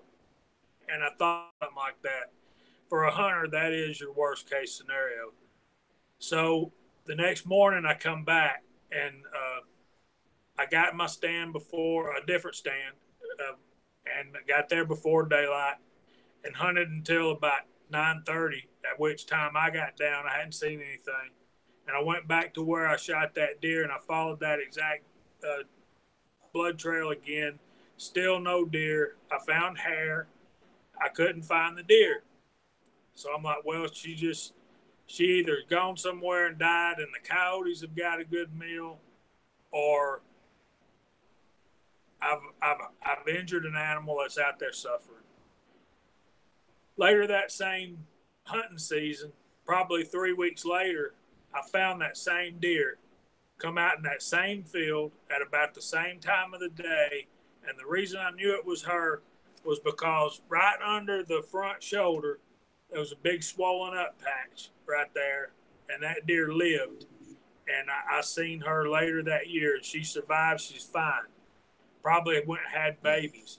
And that's what happens with the 35 Remington. Now, I shot a big buck with a 35 Remington at probably 40 yards. He mule kicked, tumbled off 40 yards into the woods and piled up. Found him, good eating, took the horns and made rattling horns out of them and stuff like that. So, yeah, that's an example of what happens to the 35 Remington outside of 100 yards. Away from me. If you know hunters that have any kind of... Holy cow, I made it. Willie, what's up, brother? Woo! Hey, brother, you have to turn down your volume on your laptop. That way you don't get any echo. Yeah, that's what I just did. Right on, brother. Hey, man, good to see you, man. I've been battling with this since 5 o'clock. Yeah. Yeah, now Jamie's just telling a good hunting story right now, man. And, oh, my actually, God. I know you guys are almost done, but hallelujah, I'm here. Good to see you, brother. Good to see you. Good to see all you. How's Willie? Willie's great. Willie's wife is mad at him, but I'm okay. There's times when if mine wasn't mad, I think something was wrong with her. Exactly. Yeah, I was just going to say. Now, the Lord blessed me with... Hi, Uncle Jim. Look, there's Georgia Boy on the chat. Where are you at, Georgia Boy? We wish you were here with us too, man. Hey, Georgia Boy, did you bring us some fish back? I'll be right back, guys. Give me a second. Uh-oh. I got to go grab a headphone so I can hear y'all. Oh, I was about to say, he is in trouble. So, Eagle, did you bring a revolver? You know what? Unfortunately, I just sold my LCR a month ago. So I did have a revolver. That was my only revolver I had. What I do have, I'll show you guys, is this. Kyle kind of knows what I got going on the last live chat. I'm rebuilding a Blackhawk. This is a family heirloom. Oh, 44 mag. Man. It's been in a fire. Yeah, I love that Blackhawk. But it's one of the first generation. It uses screws instead of the pin. And, you know, I remember shooting this when I was younger. This is the one that put a good old dimple in my forehead when I shot at my uncle. It's going to be a good gun to kind of get that up and going again. Well, keep us updated. I hope you're recording all these steps along the way. Yeah. Oh, yeah. I'm definitely recording everything I can. I'm really excited to get that up and going. Are you going to go through the process of reheat treating it and everything? Yeah. It being through a fire, I got the barrel tested from a gunsmith that sent it off to, I don't know what company it was, but to make sure that there's no hair cracks, hairline cracks and whatnot. I'm going to re-blue it the way it was. I'm going to go back to original, original look. I'm going to keep it all the way it was. Sweet. That's going to be a beautiful handgun when you're done with it. Oh, yeah. Yeah. It's all, Nathan had his 41 Black Hawk and look exactly like that. Hopefully. Sorry, guys, my computer's lagging really bad. Kenny, the one thing you need to keep in mind, boss, now that you're a full-grown man shooting that when you get that gun going, is that trigger guard is a little piece of hell. I don't know why they did it, why they still do it, but your middle finger will know about it. Yeah. Yeah. Look at that. The way it's cut out, it looks like it's gonna bite right into your middle finger. That's for sure. Oh yeah. So that's gonna be fun Yeah, to see what that does. So yeah, it's gonna be cool. The funny thing is that my uncle, he always had his handguns loaded, and it blew out the trapdoor when it was in the fire. The cylinder took some damage, so I'm gonna have to replace the cylinder. Other than that, everything else is fine. Hey, the Scotsman's wanting to know, is that a 3-screw or a 4-screw? Oh, let's see. 3-screw, looks like. I don't know if you can see it. Got 3-screw, and I'm not sure if that would count as the 4th up here. No, that's your no. Yeah. It's an old one. It's one of the first generation ones. No, it's not a flat top though. It's got ears on it. Yeah, it does. It has ears on it. So I think all the Super Blackhawks have ears. I don't think there's any of them that are flat tops. I don't think, but I might be wrong. Yeah, the only thing I remember, the only thing I read different is they switched over to pins. I think in I could say 88 or something like that. They switched over to the pin style, where you could push them out instead of the screws. Yeah. Hey, really, you got any revolvers to bring to the table? I'm sorry, what was that? Do you have any revolvers to bring to the table? My laptop's lagging so bad. He's got a Colt Trooper. Yeah, we know. Well, I know that. He's got brand new grips on. I do. I'll be right back with it. Yeah, and he's got brand new grips from Uncle Jim. Get it. And that thing looks sweet now. Yeah, that was awesome of Uncle Jim to hook him up with those grips, man. Those things look awesome.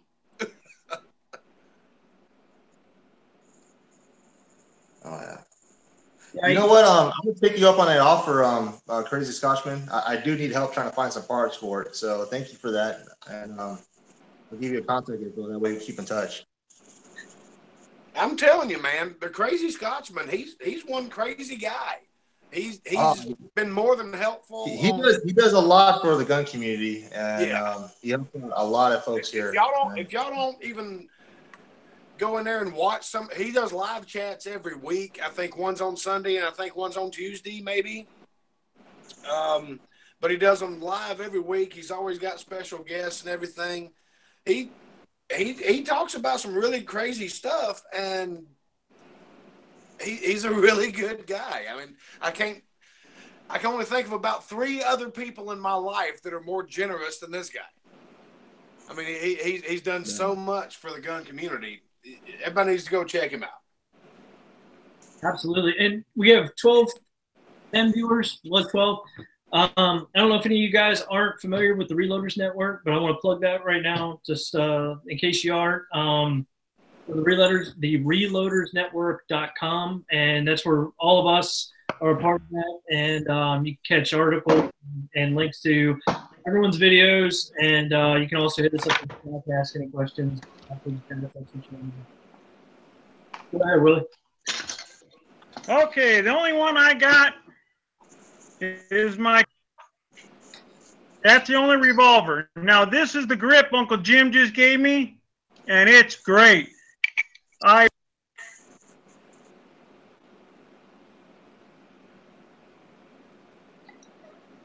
He must have Comcast. Okay, I think I'm back. This is the one I just Duracoated. 357. So that's the only revolver I have. The Duracoat looks really good, Willie. How do you like it so far? You like the look of it, the feel of it? I do. The only thing that's really weird is on the cylinder, it blew the little bit of let me get it on camera. Right in the front of the cylinder, it blew it off. But besides that, it's great. Oh, Now, Uncle Jim told me this is his favorite, and that's my Glock 34. 9 mil. I, of course, am partial to that 38 Super, but, you know. That's what I'm bringing right now. And that's what I got right there. Hell yeah. I had the bottom 11, coated 38 silver. Super. Yes, sir. This is my 38 Super. It's dry. But I put a full-length guide rod on it. So I got new trigger work. I had to put the stock trigger back in. Thanks to Eagle Eye, I have some internals from his 1911. He helped fix this weapon. What's the But barrel one thing width I on wanted that? to It's not your show normal off 4-inch. was Uncle Jim gave me that. His first gas check or bullets. You run the bullet through when you're sizing it. This was his first one he made. And I didn't put that on my video when I did my opening the bag. So thank you, Uncle Jim. Yeah, Uncle Jim's pretty cool people. Flag. I hope he autographed it for you, Will. The only thing that I have to say about it is typical. Typical. Kyle or Kenny, let me tell you. When you guys, Kenny's a little bit farther out, but if you decide to scope your 44 and being that you guys aren't seeing anything, yes, make a typical. Make a video about it and put it on the Reloaders Network. So, because if we're not finding anything, that's the stuff we need to be make sure we're putting videos out on. Exactly. I'm going to do a lot of research. I've got a really good gun store about 15 minutes away from my house. Jamie knows about it. Up in Canton. He knows where it is. Matter of fact, that's where he bought those 44 Magnums that are crazy sonic. But I'm gonna go up there and talk to Jeff up there. He's really knowledgeable about old school revolvers and all that. And it didn't dawn on me when I was ordering it. Do you want it drilled and tapped for scope mounts? Well, hell no. I just want the damn gun. Give me the gun. Now I think I want to put a little 4-power scope on it. And, I mean, hell, you can use this thing to hunt anything. Well, that was the Elmer Keith idea. I mean, Right. I mean, Jesus. Go ahead, go in. Oh, Willie's got, is it pet or kids? What's the difference?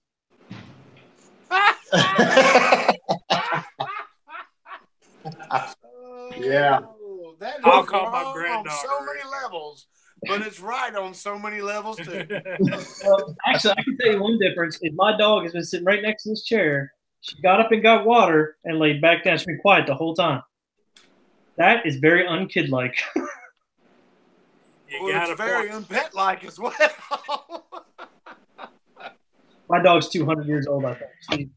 Yeah, I mean, I grew up and my family were cat people, and there's always been cats. We've had good ones, we've had bad ones. My piece so I can hear you. Do what, Willie?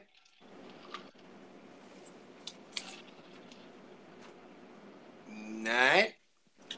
Fair enough. Comcast. So, What you gonna do? Kyle's a cat person. I got to wear my earphones so I can hear you. My computer's lagging so bad. I'm sorry, guys. No worries. And no, Nathan, I have never been. I don't mean to interrupt you, but I've never owned. I need help finding a bolt for this 22 single shot. It's a Springfield Model 83.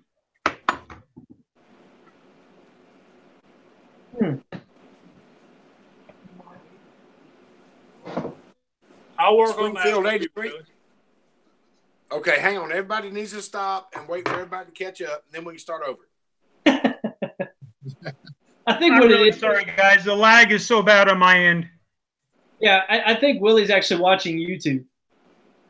Yeah, don't do that. Yeah, you got to watch the Google Hangouts because if you watch YouTube, you're going to have the 3-second delay or whatever it is. Or 37-second delay. Whatever it's up to right now, I don't even know. Yeah. I'm trying not to, but I have to hear YouTube. No, hey, plug your headphones into whatever the hell you're talking into. You're using your phone, right? Yeah, I'm turning my phone back off. No, he's using on my laptop. computer. That's why I did that. Yeah, he's using his laptop, and his phone is free. I think he's using his phone to view YouTube. No, My phone use off. your phone to be on the chat and use your laptop to view the chat. Yeah, I don't know. I think he was having issues trying to sign in using his phone. Yeah. But we'll get that figured out.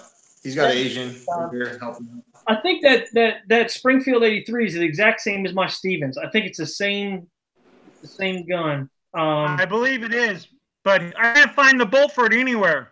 I haven't seen one. I haven't seen any parts for it. I haven't looked at Have you looked at Numeric yet?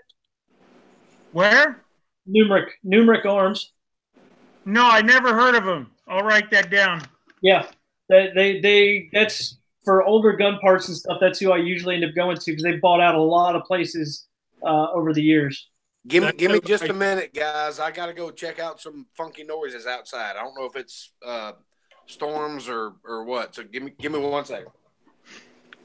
Let me say that, Willie, that website that Nathan's telling you about, you can Google search gunparts.com.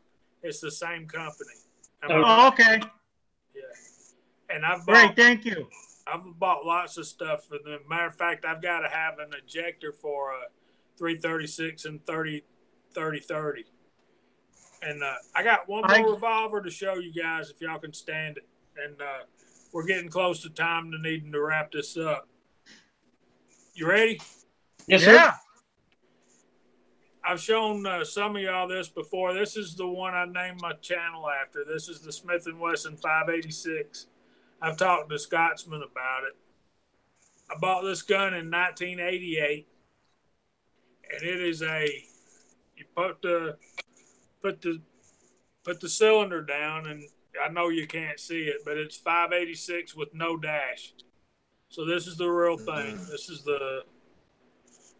This is probably my most valued piece in my collection. I really like shooting this gun. You can shoot 38s. It's almost like a 22 Magnum. But yeah, it fits my. These are just some cheap hole grips that Mr. Bacon told me about, and I ordered these from just somewhere on Amazon. But I still have just to set the Scotsman's mind at ease, I still have my wooden factory grips that came on it. I'll always keep up with those. And honestly, the wood looks so much better on the gun, but the rubber just really feels good shooting particularly full power 357 Magnums, which I have one right there. Woo-hoo! I know. I love those things. So, hey, Jamie. Yes. Let me ask you a question. You can attest to this. The entire state of Georgia is under a flash flood watch due to this storm coming in, except for Bartow County. You better really button down the hatches then, buddy. Wait a minute. Storm coming in. I don't know what's been going on up there in Yankee County, but down here in the Yankee County, really?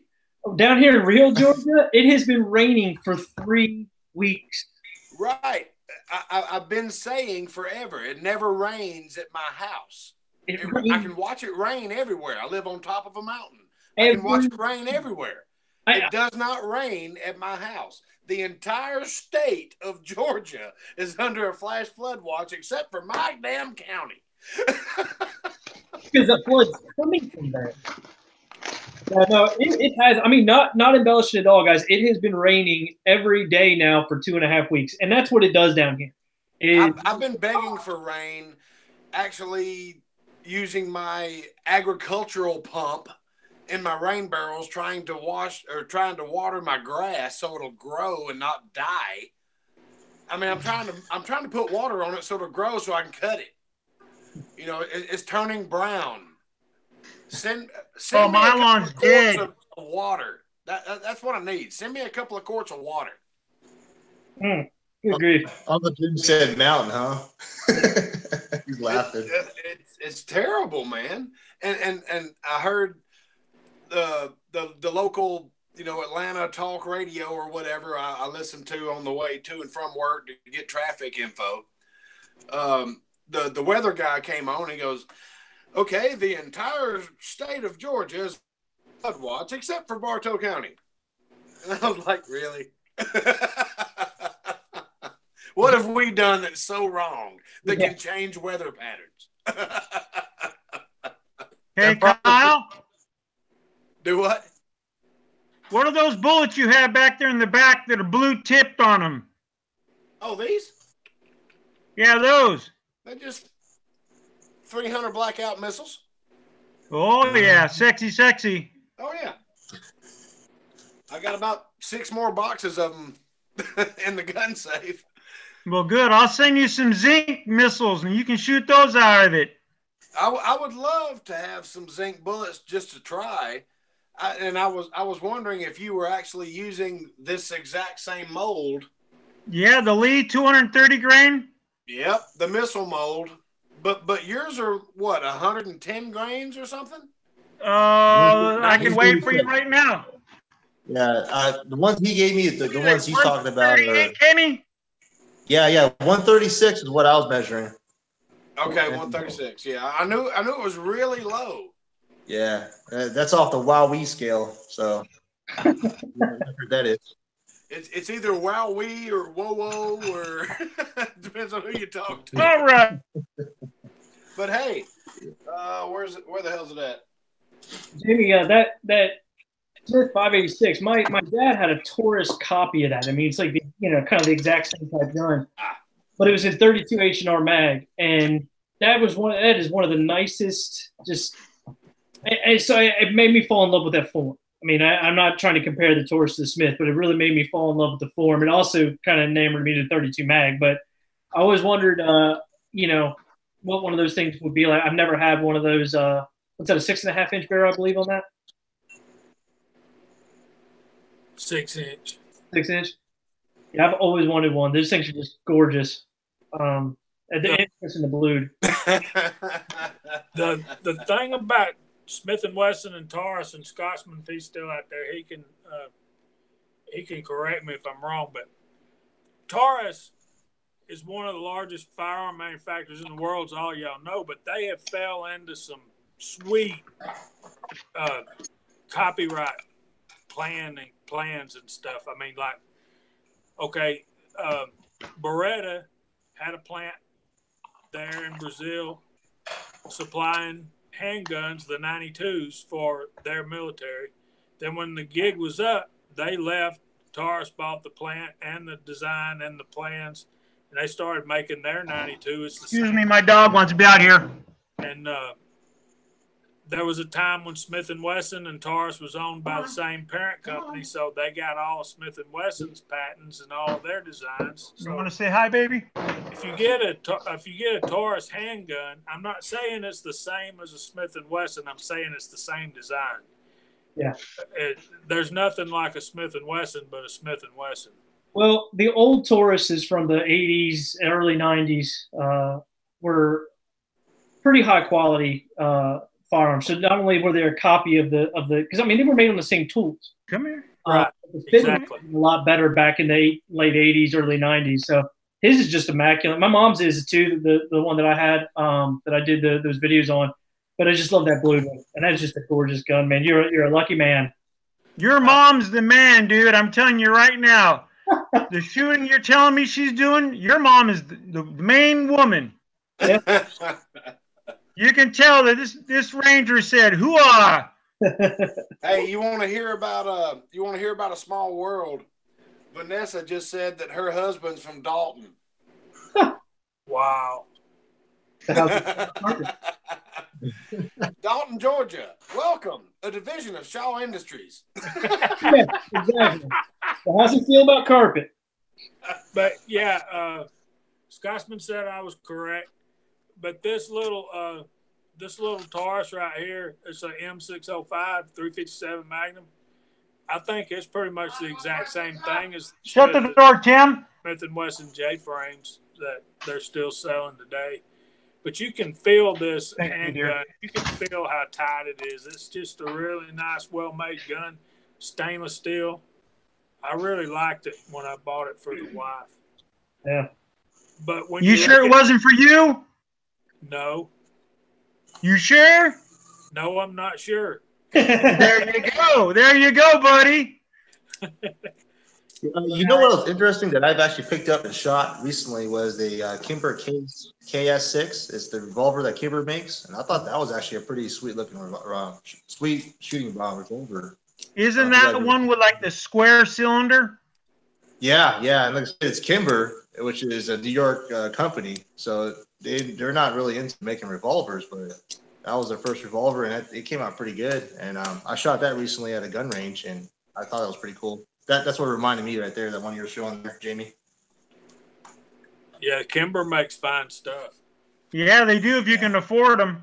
Exactly. Yeah, they make good stuff, and it's pretty expensive. It's just like Colt. You know, they've both been in business for a long time. They know what they're doing. And I'm wondering how many hundreds of dollars you're paying for the name. Oh, of course you are. Well, I was waiting for Kimber to go back to the 270 series on their 1911. Then I'll say, hey, I'll get one. Well, when I bought my Kimber 1911, the 1911 world was a little bit different. You know, you had your GI models, you had some of the higher end Colts, which were really high in price, and you had Les Baer, a few other people that were custom making 1911s. But Kimber was the only person that was only company that was making kind of a mass produced, take it to the range and kind of do some competition shooting with it. At the time when I bought mine, and I think I paid close to about $1,000 for my Royal 2. And in the Want to be on TV?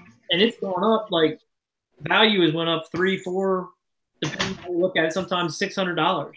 So, yeah. I mean, yeah, they're a little bit high, but they're not as high as some of those custom guys were. I think the problem that Kimber's having is their qualities went down.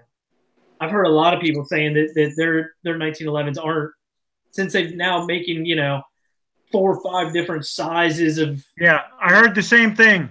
I heard Kimber's went downhill quite a bit. Yeah. You're paying for the name a lot. But here's the weird thing. You have Kimber's coming down, and I can remember, 5 years ago, you could buy a Taurus for $62.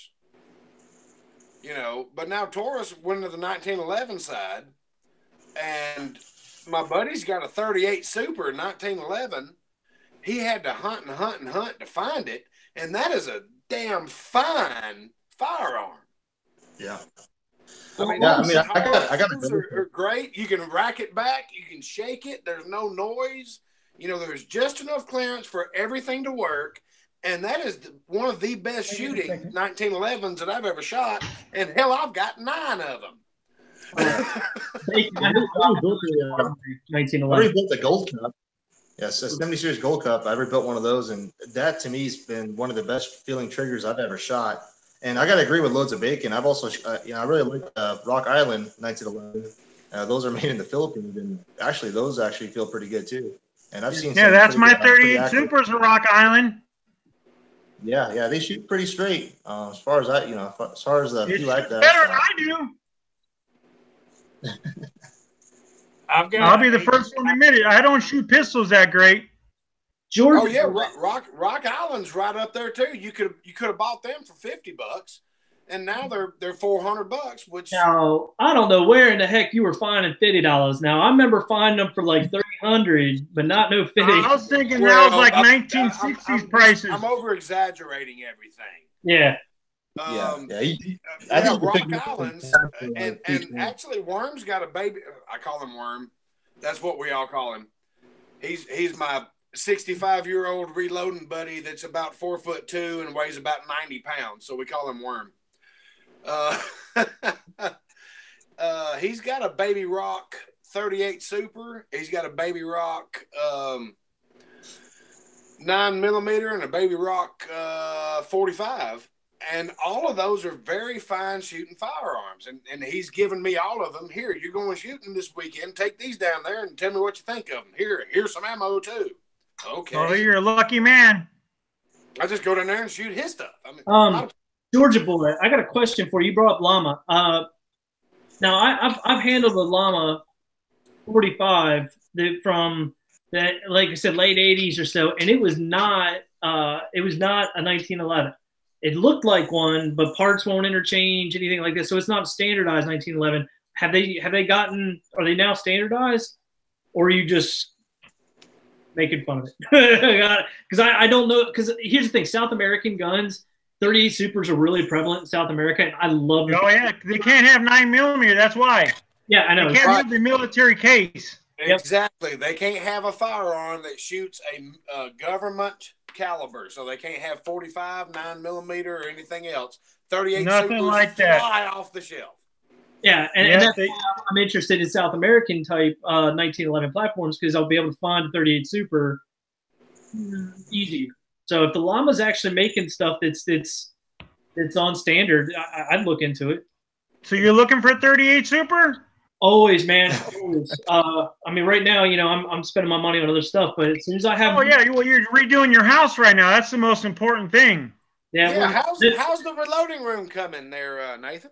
It's coming, brother. It's in the same. I posted some pictures the other day, or I don't know, probably last weekend, and it's pretty much in the same boat as it was in before, except for I'm laminating the bench still. We talked a little bit before we all were able to get it together. Laminating this bench is taking forever, and it's a giant pain. And I'm glad I'm doing it. I'm sure it'll look great when it's done. I don't know. I actually really enjoyed watching your video on that. I really like the way you had your room set up. Putting walls and all that stuff. And, my favorite comment was, I just took over the master bedroom of my house and made it the reloading room. Well, have you sanded your walls yet? Yeah. Well, everything's sanded. Everything's painted. Everything's ready. It's basically ready to start to put the bench in and start moving stuff in. I'm also kind of not waiting, but one of the things that's holding me up is I'm trying to get the best deal I can on the safe that I'm looking at, and so I'm kind of biding my time. I'm waiting for Tractor Supply Company to have a sale, or I'm waiting to find some really good gift cards on eBay. So you're looking at a Canon? I'm looking at a Winchester. I don't know if it makes it. Okay. Actually, one of mine is a Canon that I bought from Tractor Supply. Mm-hmm. And I actually really like that safe. It's like a 68 gun safe, which of course everybody knows you only put like 12 guns in it. But is that the one $1,000? Because I've been looking at that one too. That big one? Actually, I bought it. It was on sale. I bought it on a special they were having for $4.99 or $5.99. Yeah. Yeah, I think that's the one I was looking at. Cheap. That's why I bought it. And they said, well, we don't have one in the store. I said, you have one right there. Well, that one's not for sale. I said, it's in the damn store, and that's what you're in the business of doing, is selling shit, right? Yeah. Give me that damn safe. You know what I found out was pretty cool add-on for your safe is there's a little thing that you can stick on your safe, and it notifies via your phone or application that your safe's been opened. It hooks up to your Wi-Fi or something like that. I thought that was kind of cool. Yeah, it's one of them smart doodads. I've got a couple of cameras through the house and everything else, and you can turn your pool pump on and off, and turn the light switch on and off, and make sure that your son cuts his light off in the middle of the night. Just by setting a thing. I'm telling you, man, things are getting so stupid. Toilets fixing to start flushing themselves. Uncle Jim, absolutely. I do know they're having a Memorial Day sale. It's just that the safe that I'm looking for isn't on sale. So, and I'm real particular. I've already measured everything out. I know what I'm doing size-wise, so it's like I want that. One of the things I did notice that was different between the Canon and then this Winchester I'm looking at is I think the Winchester has a better functional size for the actual safe. It's taller than the Canon is. Which is really helpful with the smaller, because it's only a 24 gun safe. So I like the size of it a little bit better than I did the Canon. That's kind of why I'm going that direction. And if you utilize like the those like safe, what do they call those organizer things with the sticks and the Velcro? I mean, you can fit a lot of rifles in there. And then using the door organizer, I mean, you can put a lot of guns in a gun safe if you use organization techniques and stuff. So yeah, this Canon that I've got I think 14 pistols on the door that don't interfere with anything, and I've got gunpowder and everything else in there too because it's fireproof and whatever. I've got another safe for ammo. There's ammo in the stack on. There's a bunch of the Canon. There's a bunch of rifles and all that stuff. One thing I didn't like about the Canon safe is it's not AR friendly. No matter how far you extend the stock or anything like that, it will not reach the piece that starts dividing the barrels. So I've got one safe full of ARs. I've got one safe full of long guns. And then also in my Canon, there's like 6 ARs laying sideways on the top shelves. We're just taking the tour of my house. Yeah, it was between a Canon safe and I'm gonna have to agree with Crazy Scotsman. Liberty safes are also great, and you could get those used on like Craigslist and stuff most of the time. Kind of like Liberty's awesome, and actually, and this goes out to people on the other end of the country. From me, they have a discount code. I think it's Sean Hannity, the talk show host. You just use his last name, Hannity, and I think it's 15% off for Liberty Safe. It's kind of funny over here where I'm at. You can find Liberty safes a lot, and a lot of it's to do because they're going through like a divorce sale, so you can pick them up pretty cheap. Yeah, down here we don't have. We used to have Gander Mountain in Valdosta that sold Liberty, but after that we haven't. I'd have to go to Columbus or possibly Macon, and to be honest with you, for me it is a money thing, man. If I can, I'm trying to hit right at about a $500 with taxes mark. That's where the budget is. And I know that's there's a Gander Mountain in Macon, but I don't know what they're going to have that is going to meet your need. Yeah, I'm just trying to be. I know that's not the best way to buy a safe is with a budget, but unfortunately, that's. But you have to. You have to have a budget. That's why I used to have a Browning, but I lost that one in my divorce. So. I've got a couple of smaller ones, and I bought that big Canon from Tractor Supply because the fire rating was great. The locking mechanism I agree with, and it'll take a fleet of all of your best friends to get that sumbitch out of my house because it's bolted to the floor.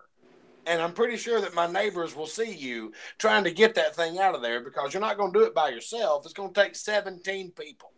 Yeah. Oh, thanks, Kyle. Now I remember I got to unbolt my safe from my floor when I move it. I totally forgot about that. Thank you. Well, you're. Yeah. I mean, I guess I could say that you're welcome because I'd hate to see how long you'd sit there and fight with it. Oh no, it wouldn't be that long. So I'm not going to be doing it. I'm going to be having my son and his friends do it. I mean, Loads of Bacon put a comment. He's right on us Californians. We have to have a safe before we purchase a firearm. We sure do. Over that little bit. So if you ever get caught with a firearm, they investigate your house to have a safe. You're going to Fed pen. So, but there's ways a lot of folks. Serious. Yeah. You got to buy it. That's why a lot of folks buy safes first. So they spend all their money on a safe and never buy a firearm, and all of a sudden it's back on sale. But you just go into Bass Pro and get the safe number on display and walk in the gun store and buy your gun with it. Just don't get caught without a safe. I really don't understand the thought process that's going on out there. I'm all about securing my firearms. I don't have, my children are not in my house at the moment, which is why I have these 3 firearms right here on the table. I'm pretty sure they don't know the thought process either.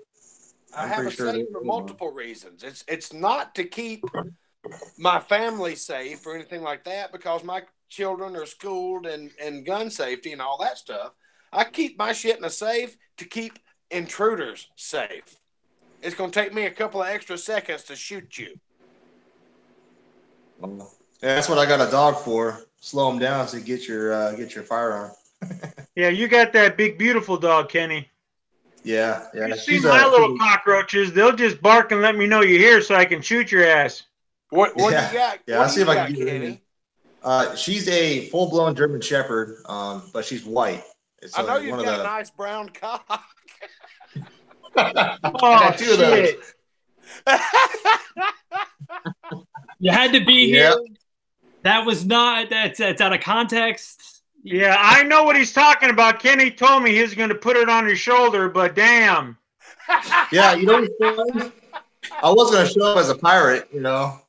Come on, Kyle. Where's the San Francisco Jerry? Oh yeah, we're waiting for that one. Uncle Jim's waiting for that. James, I'll tell you what, my I'm not even doing it. I'm not even doing it. Like Jim said, safes are easy to get into, but and what you're saying is safes, slow them down. My perspective is, and what I have seen in the kind of towns I live in, a lot of times the people breaking into houses are kids. 17, 19, 20 years old, got a little bit of drugs type thing. That's who's breaking into houses, and they're not going to get into your damn safe. They don't know how. They don't have any skills. If they had skills, they'd have a job. No, I mean, a professional thief, yeah, he's going to break into my safe without thinking twice about it, whether it's a Winchester or a Liberty, he doesn't care. Yeah, it doesn't matter. He's going to know how to crack it before he even gets into your house. A 19-year-old kid, no idea. It's going to keep them out, and they'll break other stuff or whatever to steal my TV, but they'll leave my guns alone because they're going to be locked up. That's what I'm trying to work with. I just went through the process of getting a separate homeowners policy, and it was, to supplement my guns. And then it turns out that you're paying $400 extra a year for a gun policy, that the maximum payout is $5,000. Yeah. Well, I'm lucky here in California. On my homeowner's insurance, I was able to add all mine, but they wanted every serial number, every picture of every firearm, and what the values were. Right. I totally understand, Willie. That's what I'm saying. I'm like, what the hell's the damn difference? You only going to pay? But I think I was only $50 a month extra, and I had $10,000 coverage, I believe. Right, which is not enough. James said that he had a friend. I've got some pretty nice firearms. This is a damn $1,000 firearm. Oh yeah. James said he had a friend that had their entire safe pulled out right through the house. And that's a possibility, man. There's always thieves that are willing to go beyond what we're willing to do to secure to some degree. Right. Mine's bolted to the slab in the basement of this house that's underground by about 12 feet. Now, I bet you had fun putting it down there. The Australia rules, I think, I'm not going to say they're bulletproof, but the Australia rules are pretty much going to keep most people out of your guns. But I'm just not going to go through that. One, I don't have a basement, but. Well, I'm a responsible gun owner. I keep all of my firearms under lock and key unless they're in my pocket. No. There she is. There she is. This is my beauty right here. Oh, look at that. Look, she's shy. She don't want to be on TV, Kenny. How was that? She don't want to be on TV, buddy. Yeah. What was that, Willie? Firearms under lock and key. She thinks she's in trouble. Take that out of my pocket. No, Inside gun safe that's fingerprint activated from Liberty. And then I have a couple of other gun safes throughout the house that house everything else. And you're really going to have to work to get those out. So, yeah, if it's in your basement, that's going to be pretty hard to get out. Do what? If it's in your basement, it's going to be pretty hard to get out. Well, I'm telling you, they're going to have to bring about 12 of their best friends with them. Well, guys, actually, it's getting close to time here. So if anybody in the chat has any questions, concerns, I appreciate you guys coming out. Go ahead and give us a shout out here. We're up to 14 viewers here. I hate to cut it off, but it is getting pretty late. So if you guys got any last remarks or anything, just go ahead and. No, I'm sorry it took me so long to get on. Yeah. Well, thanks for letting me let us come on. I saw Curtis's little comment earlier. We're far away from Georgia, that's for sure. But thanks a lot, Nathan, for the invite. Jamie, you're only about 2,800 miles. I mean, it's not that far. Yeah. Hey, you never know. My travels of work, I might be up in your neck of the woods. That's how I met Willie. Come on over, yes, brother. Sir. You got a bedroom here, both of you, not a problem. Tim asked me about my St. Louis Cardinals hat. I lived in St. Louis, or right outside of St. Louis, for about 10 years. So right down the road from 243 Outdoors. And I'm actually an avid Mets fan. But I root for the Cardinals when I have when we don't have direct competition. And I'm not a Braves fan at all. Then again, no one really is. So no worries. Well, no, the Braves have 100,000 fair weather fans. When they're doing good, I'm a Braves fan. Go Braves! I'm sorry. Come here, Chowder. And then they lose a game and they're like, fuck them. The Braves are, look, I'm going to tell you something. Here's my take on the Braves. The Braves are the only team to win their division 14 years in a row and not sell out the stadium once. I know. I live here. And then they went and moved their stadium to like the worst possible place you could move a stadium with no infrastructure built. Oh, brother, I live 2 counties north of where exactly you're talking about. I feel it every day on my way to and from work. This is one of my watchdogs. Oh, he'll bite you in the ankle. Hey, isn't that the dog from Men in Black? Yep, that's Chowder. Well, I'm sure you're right, Chow. 360-degree vision, so it can see anything. Oh, yeah, he'll get you. All right, guys. Well, I appreciate everybody coming out. Eagle, thank you for showing up. Willie, I'm sorry you weren't able to get on earlier, but now we got it figured out so that we can forget how to do it for next time. Yes, sir. He'll be sure to forget it here in about 10 minutes. I appreciate it. If you guys have any ideas for our next chat, kind of what we want to talk about, I'm up for anything. So yeah, I'm gonna shoot a message to you, Crazy Scotsman. I will, I can't get on chat right now for some reason. It's not letting me sign in. So computer errors everywhere. Got it. Computer is an error. If anyone's wrote me anything, I'm sorry. My phone's in the other room now, so I have no idea what's going on. As usual. That's like all of us, brother. That is all of us. Yeah. Typical. Yes, typical. Typical. Harumph. Yep.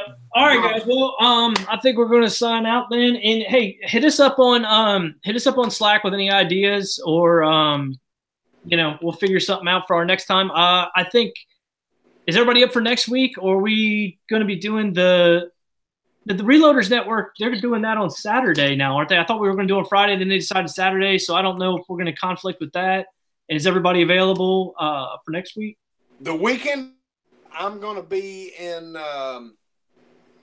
south of here at the shooting property, and there is no internet. So the weekend of the 9th, I cannot be here. All right.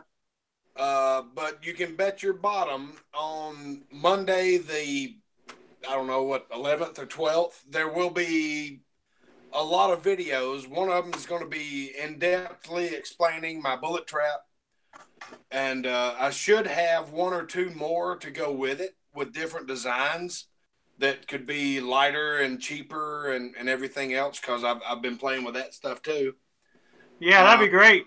But there's going to be a lot of video coming after this next trip down to the shooting property. Well, Kyle, the next weekend is the weekend of the 1st, and I'm sure one of your videos is going to be you shooting your chronograph again. But the weekend of the 1st, And Bacon said that they don't have any set time or anything yet for the Reloaders Network chat. So I don't know. I think we'll kind of play, I guess, a little bit by ear. I think the way it's been going is us Georgia guys been doing it on Friday, and then Bacon's been doing it on Saturday. That's right? What it looks like. But I mean, who knows? I mean, we'll just stay up to date, try to coordinate with everybody. But everybody's just playing with this whole live thing and trying to get used to it and trying to make it a normal thing. I mean, hell, the Crazy Scotsman's been doing it for years. Yeah, he's an outstanding guy. I really like him. I like his videos. Yeah, Jim, I agree. Schedules are yuck, but schedules, when you're trying to get 4 people to do something, or 5 or 6, you got to have it, man. We can't, yeah. Somehow we got to get Elvis Ammo on here. That should be done sometime soon, but either with us or with the Reloaders Network. Let's hope. Yeah. He's been MIA for quite a while. I think we all need to start pressuring him. And I think he's got pretty close to Georgia as well. He's only about a couple of 100 miles north of here. Oh yeah. So he may have found a girlfriend as part of what's going on with that. Or life is taking precedence. So. Yeah, we all have bills to pay. Come on in. Yep. All right, guys. We'll probably have to plan it a week and a half in advance, but because I know he's busy. God knows he's busy. He's doing all kinds of stuff. Yeah, absolutely. All right. Yes, Vanessa, you have inputted a lot this evening, and it's been fun cutting up with you. Yeah, I appreciate that. That's been great. To all you people, everybody that's come out, I appreciate it. Next week we're probably going to have, I don't know if we'll figure somebody. If somebody wants to do another great guest spot on the outside of Georgia, we'd be happy to have it. We'll figure out what we're going to do, and we'll let you know. But does anybody know what it means when Uncle Jim wants to grind on Elvis? I'm all shook up. I'm lost. Who knows with Uncle Jim? Yeah, who knows what's Uncle Jim's on his mind? Oh man, I'm telling you. Okay. People need to tell him that they like him, though. He doesn't think anyone likes him. Huh. Well, it depends on who he wants to grind on. That's bad. Bad. Nathan, maybe next week you can send an invite to Tim. Yeah, maybe we'll do that. That'd be good. If Tim's still on here, maybe we'll do that. If Tim wants to get involved, if he's going to be able to be free next week, send me a message on Slack. I'll send you an invite. We'll get that going. Sorry that Rob didn't show up. I didn't hear from him. He didn't text me. I haven't seen him in chat, so I'm assuming that he's been busy doing something. Yeah, he's got some stuff going on. He actually sent me a text message a couple of days ago that he's probably going to be busy and doesn't know if he's going to be able to be here. So. Yeah, I've been texting with him as well. I just didn't know whether he was going to be here or not, so I sent him the thing. So maybe we'll have Rob on here, Mooser on here next week, and we'll talk to Tim. That sounds great. See if Tim wants to be involved. But I appreciate it, guys. We're going to go ahead and sign off here. Vanessa, you've been great. Everybody, appreciate it, like always. And this is going to be posted to my channel. I'm still trying to figure out how to download that. I actually know how to download that. It's just been time to do it. So, and be sure to check out the Reloaders Network and everybody's channel. And I appreciate it. Hey, Nathan. Yes, sir. Do me a favor. What do you want from me, one? Click it off live, and let's have everybody stay on the phone for just a minute. Yeah. And have a little private chat with everybody. All right, that works. All right, guys, we're live, and I appreciate it. And take it easy. Thanks. Guys.